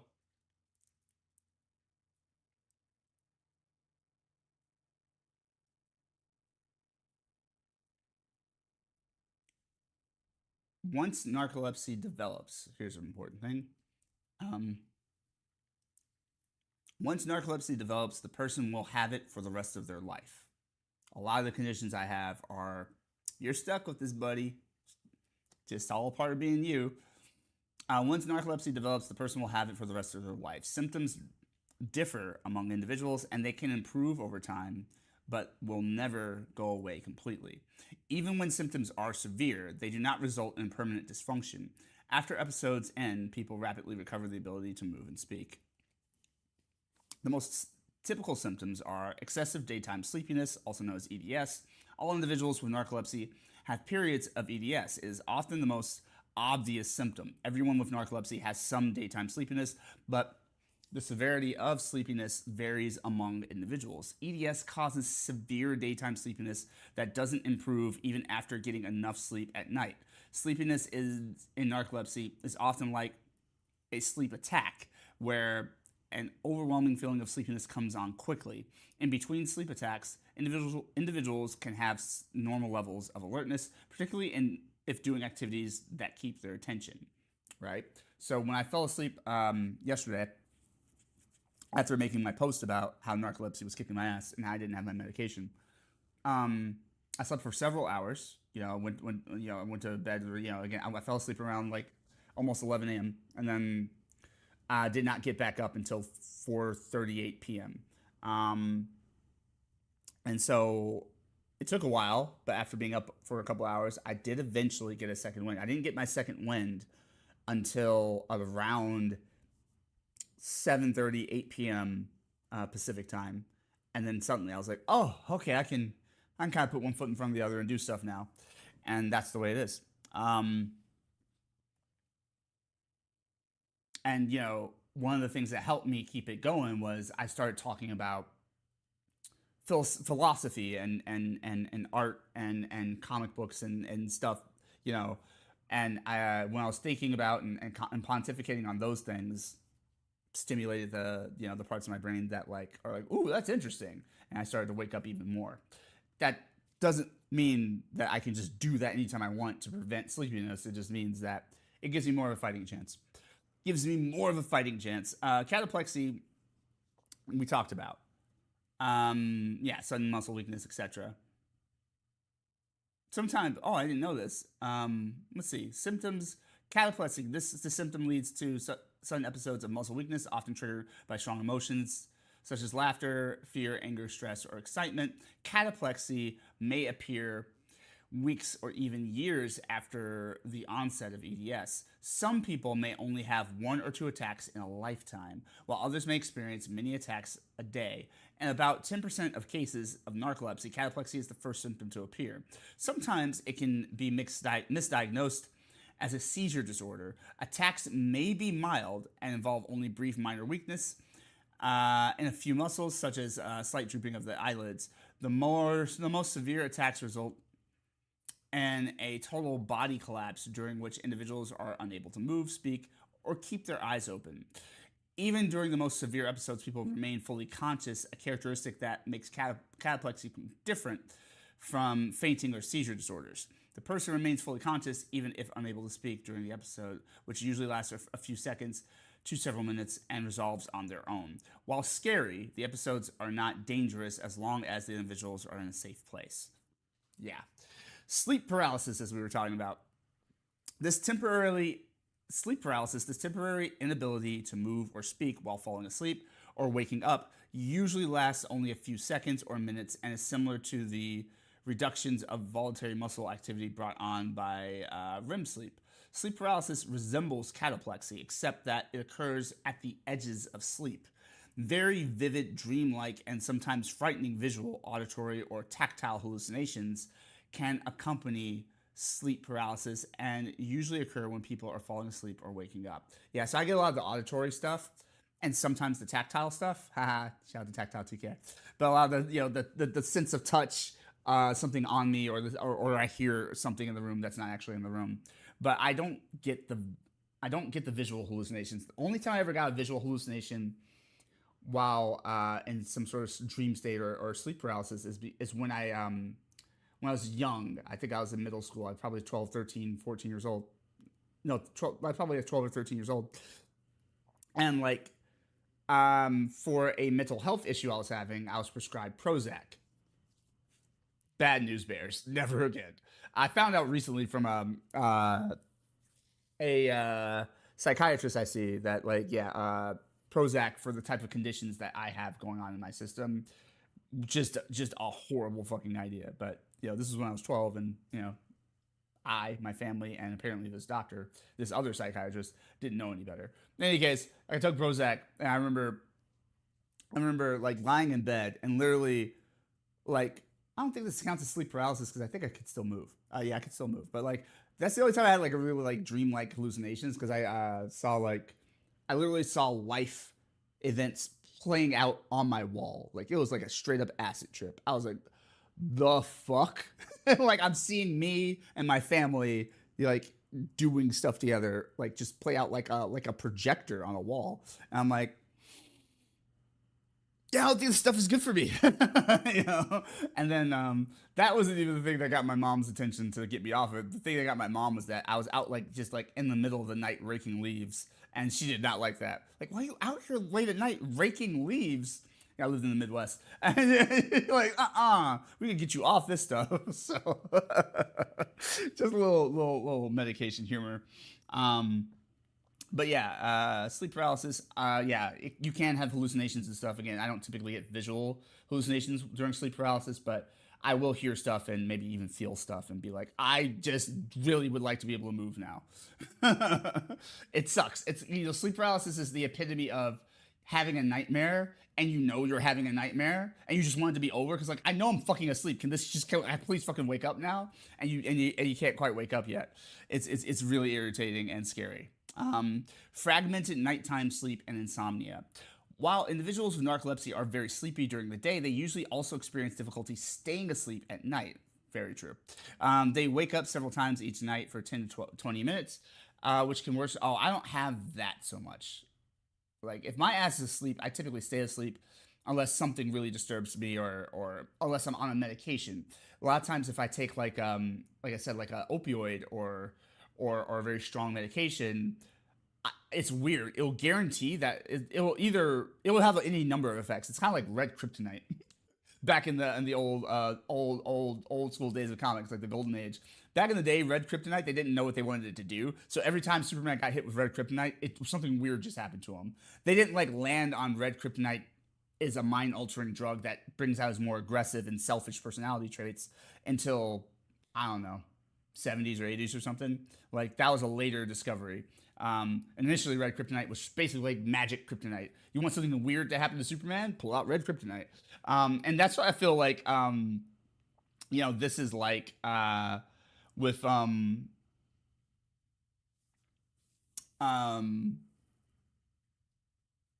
taking like kind of medications. When I take strong medications, it's like old school red kryptonite in the sense that like anything could happen. Like I could take some of my pain medicine and it might make me extremely drowsy and want to fall asleep immediately. I might take my pain medicine and it might perk me up and suddenly I am wired and I won't shut the fuck up. And other times it can be both. I could be wired for a bit and then there's an immediate crash. And other times it'll put me to sleep, but like I'll fall asleep for specifically like a 4-hour chunk.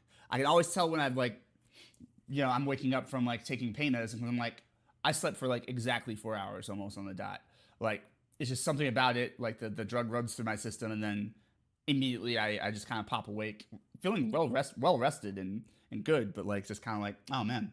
So very interesting stuff. Also, fun fact, while we're on the talk of substances, I've never had a hangover.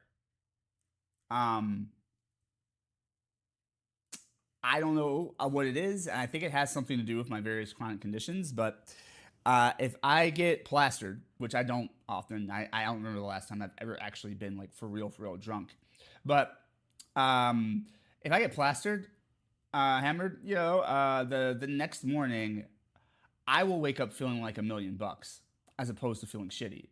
And I think again that has a lot to do with the fact that like I chronic pain. I mean I have frequent pain and I have like chronic you know you know stress on my body and things like that. And like I think something about the alcohol relaxing me allows me to just wake up feeling like, I feel pretty good. This is not an endorsement of everybody getting plastered. If you have a chronic condition, this is not me saying this is what will fix you. I have no idea what will happen to you. Be smart, okay? Talk to your medical team, talk to medical professionals, get help. But like, yeah, I'm just saying for me, for whatever reason, just drinking stupid amounts of alcohol or being on substances, I usually wake up the next day feeling fine. you know, Unless I'm still sick or experiencing a pain crisis or going through something biologically. But otherwise, the actual substance doesn't like leave me feeling like, oh, why did I do that? Never again. Like I don't. I've yet to have a hangover. It's really interesting. Um, but yes, fragmented nighttime sleep and insomnia with individuals with while individuals with narcolepsy are very sleepy during the day, they usually also experience difficulty staying asleep at night. They may wake up several times each night for 10 to 20 minutes, which can worsen daytime sleepiness. Sleep may be disrupted by insomnia, vivid dreaming, sleep apnea, which we talked about earlier, acting out dreams, and periodic leg movements. Damn. And lastly, REM sleep behavior disorder. Never heard of this. Usually, when people dream, the body's muscles become temporarily paralyzed. This keeps people from physically acting out their dreams. However, people with RBD don't experience this paralysis. As a result, they might punch, kick, shout, or grab while asleep, disturbing their sleep and the sleep of people around them. RBD can be a problem of its own, or it could be a sign of another neurological disorder like narcolepsy. Wow. I guess that's where I presume that's where sleepwalking comes from as well. We talked about the types of narcolepsy. Um, we talked a bit about who's likely to get narcolepsy. Um,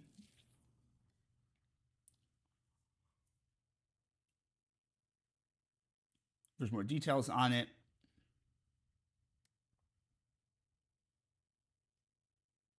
Huh. I didn't know this. Narcolepsy follows a seasonal pattern and is more likely to develop in the spring and early summer after the winter season, a time when people are more likely to get sick. By studying people who soon after they develop the disorder, scientists have discovered that individuals with narcolepsy have high levels of certain antibodies, indicating an immune response to a recent bacterial infection. Wow.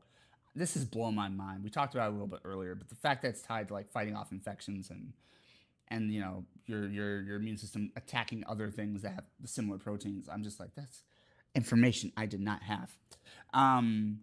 Very interesting stuff.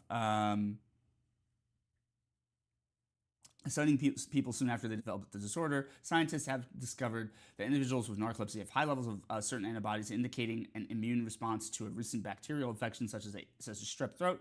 Also, the H1N1 influenza epidemic in 2009 resulted in a large increase in the number of new cases of narcolepsy. Wow. Together, this suggests that individuals with the HLA-DBQBU1 0602 gene variation, that's crazy, that's a crazy ass name, are at risk for developing narcolepsy after they are exposed to a specific trigger, like certain infections that trick the immune system into attacking the body. How is narcolepsy diagnosed and treated? We talked about this a little bit. To diagnose narcolepsy, a doctor will need to perform a clinical exam and take a detailed medical history. Individuals may be asked by their doctor to keep a sleep journal, noting the times of sleep and symptoms over a 1 to 2 week period. I think I did a little bit of that too. As I on. A physical exam can rule out or identify other neurological conditions that may be causing the symptoms. It is often necessary to visit a sleep medicine specialist for an accurate diagnosis. That's also what I did. 2 specialized tests, which can be performed in a sleep disorders clinic, are required to establish a diagnosis of narcolepsy. Polysomnogram PSG or sleep study. This is what I did. This overnight test records brain activity, muscle movements, breathing, and eye movements during sleep. It helps determine if REM sleep happens too early in the sleep cycle and checks for other conditions like sleep apnea. Multiple sleep latency test. This test measures how quickly a person falls asleep and excuse me, whether they enter REM sleep. So I had both of those. I had both of those tests. Sometimes measuring the level of hypocretin in the fluid surrounding the brain and spinal cord can help with diagnosis. To perform this test, a doctor will take a sample of the cerebral spinal fluid using a lumbar puncture, also called a spinal tap, and measure the level of hypo. Nah, I didn't have to do that thing. God, oh wait, did I? I think we might have one of the times. I've had 2 sleep studies over my life. It's stupid. Narcolepsy doesn't go away once you have it. But the thing is, when I switched states, so when I moved from Michigan to California, uh, I was missing some medical records from Michigan, specifically pertaining to the sleep study, and so my insurance, the HMO I had in California, was like, "Oh, word, you have narcolepsy. You want to take this medication that treats it? Nah, you got to prove you got that shit." I'm like, "But my medical chart says I have it." Yeah, but we need to see the actual results from a sleep study test. I'm like, bruh. So I had to just, I went several months when I first moved to California. I went several months without my narcolepsy medication. I shit you not. I showed up, went to school every day, and even into the next year, because I moved in the fall of 2021, even into 2022. I was at that point in 2022, I was going to school and work without narcolepsy medication. And my work was driving people. It was crazy. I stayed safe with it, but like holy shit, it was hard.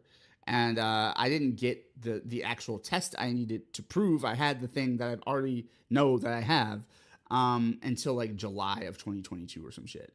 And then it was like, I got the test done, submitted it to my insurance. They're like, "Oh, hey, look at that. He really does have narcolepsy. All right, I guess he can have this medication." So fucking stupid. Medical insurance companies are the devil. American healthcare is an absolute virus unto itself. And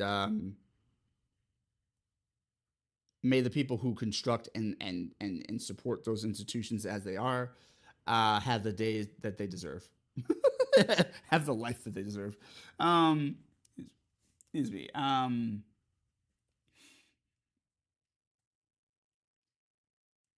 All right, treating narcolepsy. Although there is no cure for narcolepsy, some of the symptoms can be managed with a combination of medications and lifestyle changes. Treatments target a person's symptoms rather than the underlying disease. Treatment varies widely by person, and it often takes a long time to find the right combination of treatments.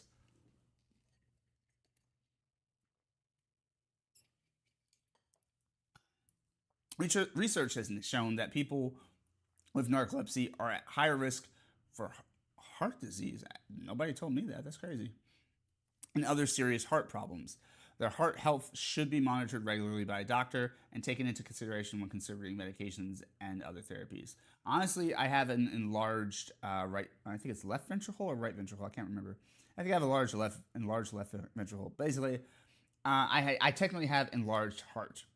Um, I don't know if it's connected at all to the narcolepsy, but I do know it's connected to the sickle cell anemia.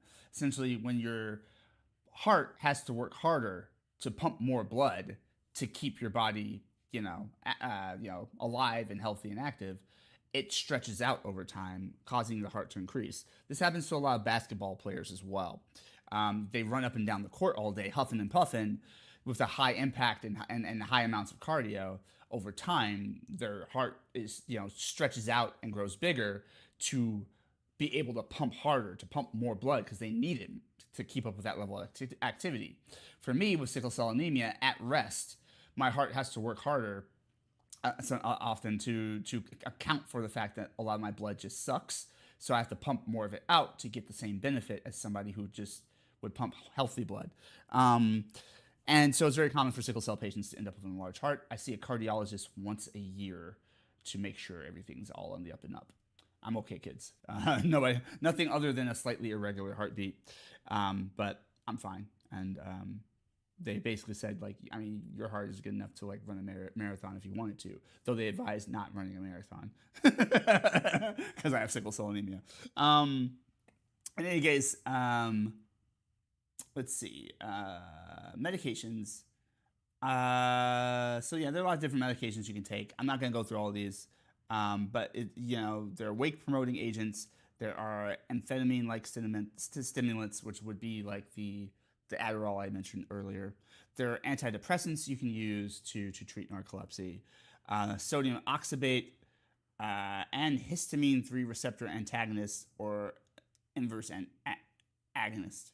Um, Inverse agonist, interesting. But basically, yeah, I was talking to my sleep doctor recently, and they're like, have you tried some of these other medications? I'm like, no, I've only ever tried, either Adderall or the medication I'm on now, which is another wakefulness drug. And she went through a bunch of different medications with me, but some of them we had to rule out because of my other conditions. Hi, welcome again to comorbid conditions. So there's literally a medication in the antidepressant class or whatever, in the psych medication class, that like, because of its nature, the way it stimulates the brain, and because I have a mental health condition that makes me at risk for episodes of mania or elevated mood, we could not use that drug. She's like, literally, I've seen people take this who were fine and then go on this medication and have to be hospitalized, like, for the psychiatric reaction they end up having. I'm like, if you have a psychiatric condition that is prone to elevated mood or mania or whatever, then like you do not need to be taking this. I just literally will not prescribe this for you. I'm like, thank you. appreciate you telling me that that's important. So we can't use that one. There's another one. Made me think of this as seeing the histamine 3 receptor one. So there's another one that has to increase the histamine in your system to work. And because I have year-round allergies, and I literally take Zyrtec every fucking day to manage my allergies, which is an antihistamine. If I take this other drug, it's essentially working against the antihistamine. One of them's got to give. So it's kind of like there's certain treatments and medications you can't even use that work for people because of your other conditions and how they're being treated. So that's why it's important to talk to your medical team and make sure each member of your medical team has access to your full medical history and knows the various things you're dealing with, because if they don't, they might prescribe something for you, whether a medication or a treatment, that can end up fucking up your shit because it's gonna end poorly for your other condition or your other treatments. So, good things to know. So lifestyle changes. People with narcolepsy should consider lifestyle changes in addition to medications to best manage symptoms. Consider the following tips. 1. Take short naps. Many individuals take short, regularly scheduled naps at times when they tend to feel sleepiest. 2. Maintain a regular sleep schedule. Going to bed and waking up at the same time every day, even on the weekends, can help people sleep better. 3. Avoid caffeine or alcohol before bed. Individuals should avoid alcohol and caffeine for several hours before bedtime. I don't do well on caffeine because of the ADHD and the way my brain chemistry works. Caffeine makes me crash. It'll put me right the fuck to sleep. So I don't drink caffeinated anything unless it's the little bit amounts of caffeine that's in some of the tea I like. But I've never been a coffee drinker. I don't like it, and it doesn't work for me. So it smells great, but I don't fuck with coffee. I knew this early on because I was like, if I have to put like 1,000 sugars in my coffee to enjoy the experience, then clearly I don't enjoy coffee. So it wasn't worth it to me. But the people are like, what about the alertness of benefits? Like you gotta stay awake. And I'm like, it makes me crash. It'll put me right to sleep. And this was before like I really understood the neurodivergent aspect of it, and before a lot of people did. And they'd be like, well, then you just drink more coffee. I'm like, no, it doesn't work. Leave me alone. Enjoy your coffee fixation, okay? I'm not judging you for drinking coffee. Don't judge me for not drinking coffee. Avoid smoking, especially at night. I did not know smoking would be part of this, but I don't smoke, so yay me. Cognitive behavioral therapy. Interesting. CBT, a form of talk therapy, can help people with narcolepsy sleep better, feel less sleepy during the day, and improve their overall health. Did not know that. Might have to research that further. Exercise. Exercising for at least 20 minutes most days, at least 4 or 5 hours before bedtime, improves sleep quality. Regular exercise has been shown to reduce excessive daytime sleepiness in people with narcolepsy. That seems legit because I do seem to function better overall when I'm exercising more.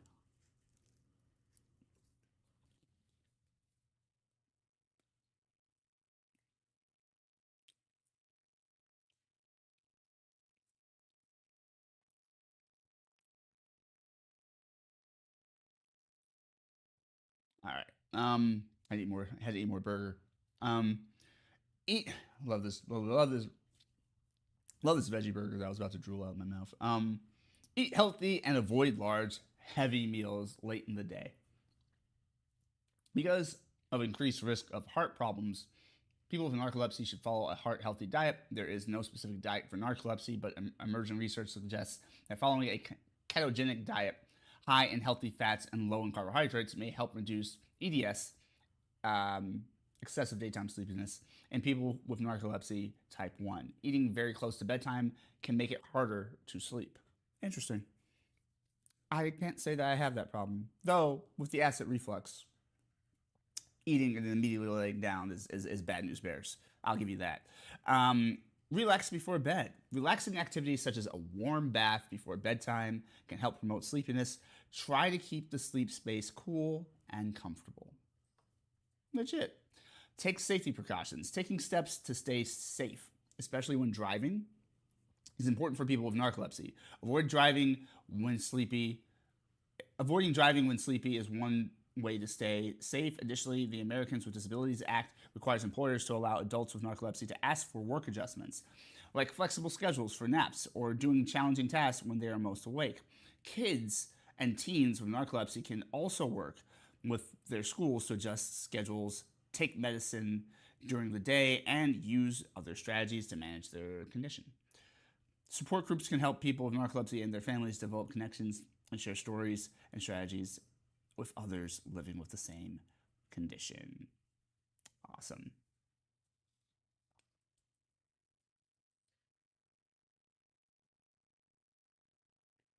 And basically, they're doing a lot of research to figure out, more about narcolepsy, where it comes from, and how to better treat it, and see if that maybe they can cure it someday.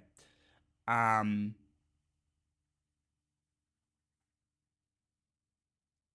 oh, I could potentially participate in clinical tests and things like that. Interesting. I'm gonna have to look into that. But yeah, y'all, that's narcolepsy in a nutshell. I know that was a mouthful, a nutshell. That was a whole ass diatribe. But what I wanted to get across to you is that um, there are so many conditions in the world that people have that they have no control over. I developed narcolepsy at some point, and I have no idea why or how. It seems likely that I probably caught an infection, and then my body started tripping, and confused something naturally occurring cells in my body that have similar proteins as an infection, and said, "Kill it, whoop its ass," and that started to affect the parts of my brain that would control orexin production.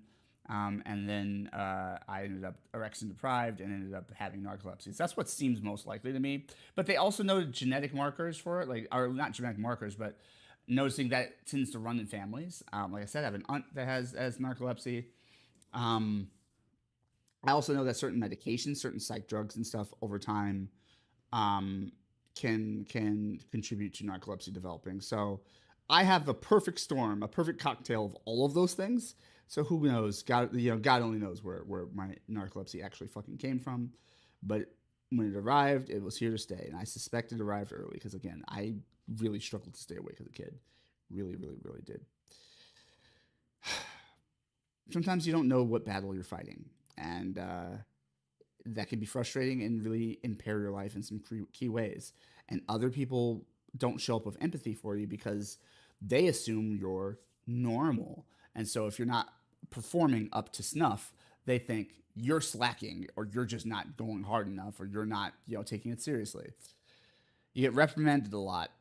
You get mistreated. You get told that you're a problem.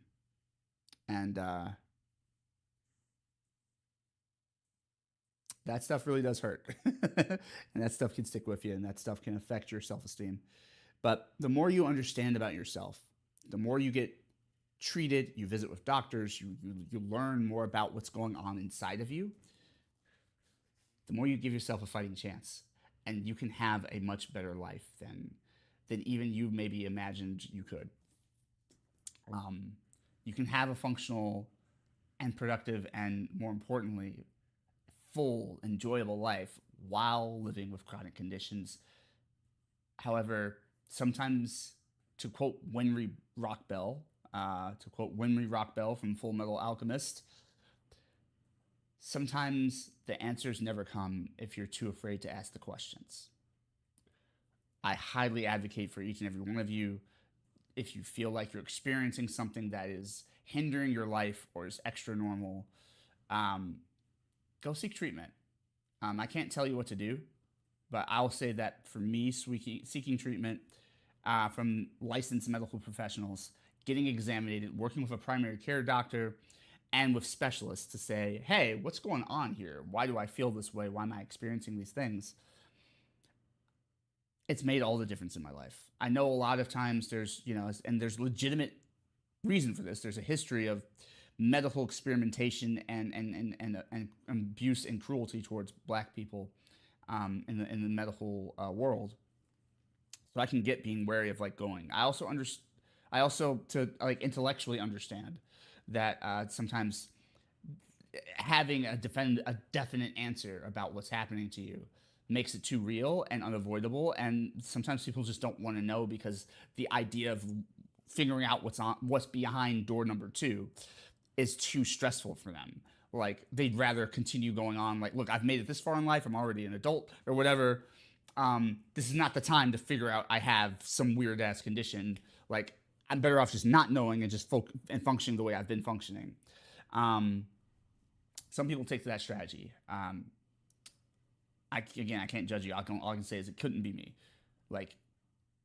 I want the ugly truth, because the sooner I get to the actual truth of what's happening in my body, in my relationships, in world politics, in society, in science, and nature and spirituality, the sooner I know what the fuck is actually happening, no matter how bad that news is, it gives me a place to start. It allows me to do something, because now I can see what I'm up against. When I'm fighting blind, that shit sucks. I'm just getting hit by shit and I don't even know what the fuck is fucking hitting me. And that can lead to me having severe self-esteem issues, thinking that I'm the problem, that I'm doing something wrong, when really there's just something, abnormal inside of me that's happening. And I really do still believe that, to uncover more understanding about oneself and to uncover more understanding about the world or universe around you, that is the nature of spirituality, but that is also the nature of empowering oneself to have options, to have choices. When you're in the dark, you just have to go off of instinct and reflex. You might even form maladaptive behaviors, essentially bad habits that form out of a coping mechanism to deal with the difficult things you have to deal with. And once you start doing that, a lot of times those become automatic. They become reflex. And so you're not thinking about what you're doing anymore. You're not making choices. You're just reacting. But when empowered with knowledge, when armed with knowledge of what I'm actually up against, what I'm actually having to confront and face in life, I now have options. I now have a toolkit. I now have a utility belt. I now have magic spells in my repertoire, and I can use my special abilities to overcome the difficulties that are inherent in my being and the external difficulties that the world thrusts upon me. And it's with this that I am actually going to take us on out of stream tonight. I, if you couldn't tell, am extremely tired. So I've been tired all day. I'm still tired now. This will allow me to, get some proper rest and chill out for a bit. Don't be surprised if I'm up 3 hours later streaming again, because my sleep schedule is wonky because of the things that I deal with. But I'm so happy and I'm so thankful that I got to talk with y'all about something so near and dear to my heart. The link to the fundraiser, if you're looking to help me out as I deal with these conditions and in the process of moving, I really appreciate all of your support. I want to say real quick that what we got here, that we as a community have done a really impressive job of supporting this fundraiser.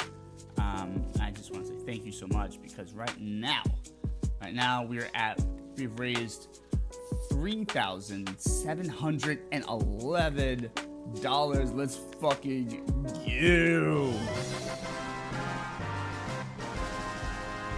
Y'all, thank you so much for sharing this fundraiser with people. I know I know there are people who've donated that I don't know, but so that means some of y'all are just spreading the good word. I also know that there are plenty of people from various corners of my life who have shown up to support. And I just want to say thank you so much to all of you. I know I haven't been in a position to necessarily update each of you individually, even the most close loved ones in my most innermost social circle. I don't have all of the wherewithal to follow up with everybody in real time and let you know, hey, this is what's happening. And I get that might build anxiety around what's going to happen to me by the end of this week. With me legally having to move out of my unit before Saturday is over. All I can say to you is this. It's me, guys. I don't want to gloss over the severity of the situation by saying like, oh, well, I take care of stuff. I'll be fine. I feel like some people I've talked to have done that on my behalf. Where they're like, oh, well, it's you. You always figure it out. I have all this faith. It's like, that's great that you have faith, but I need actual physical help right now. I need actual support. I need boots on the ground support. But thank you for your positive affirmation, I guess. So, I don't want to gloss over it, but I will say this. Y'all do know what I'm about. And I'm a diehard. To quote the lyrics of Pete Wentz. And I've lived so much life, I think that God is going to have to kill me twice. All right? I'm not an easy one to put down. I know things are difficult and stressful and overwhelming for me. And I know that people who care about me are empathetic to me. I'm sure there are those of you who are worried too. I don't have the means to tell you exactly how this all is going to play out. I can only reassure you that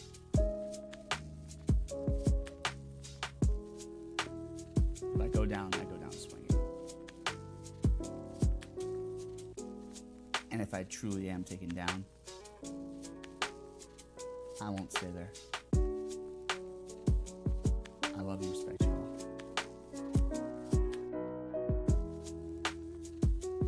And with that, I'll take us into the big finish. Let's see, what can I send us out on today? This is perfect, considering this is the narcolepsy episode. Let's do this. A little bit of Good Night Moon by Go Radio.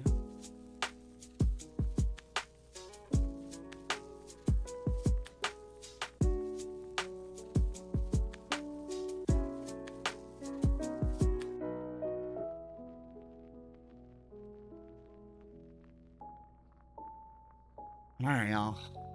You know what it is. I'm gonna tell you the things now. Thanks for being here. I really value getting to do these special, very special things with you in this very special community. I advise you, or encourage you, I should say, to drink your water. Nourish yourself mentally, physically, and spiritually so that you can be the healthiest version of you. Surround yourself with people who refill your meter, not take away from it.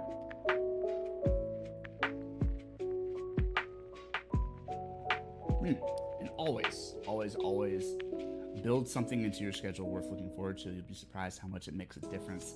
Y'all have been the kindest hearts in the cosmos. And I've been Phil's Special Meter. Until next time, friends.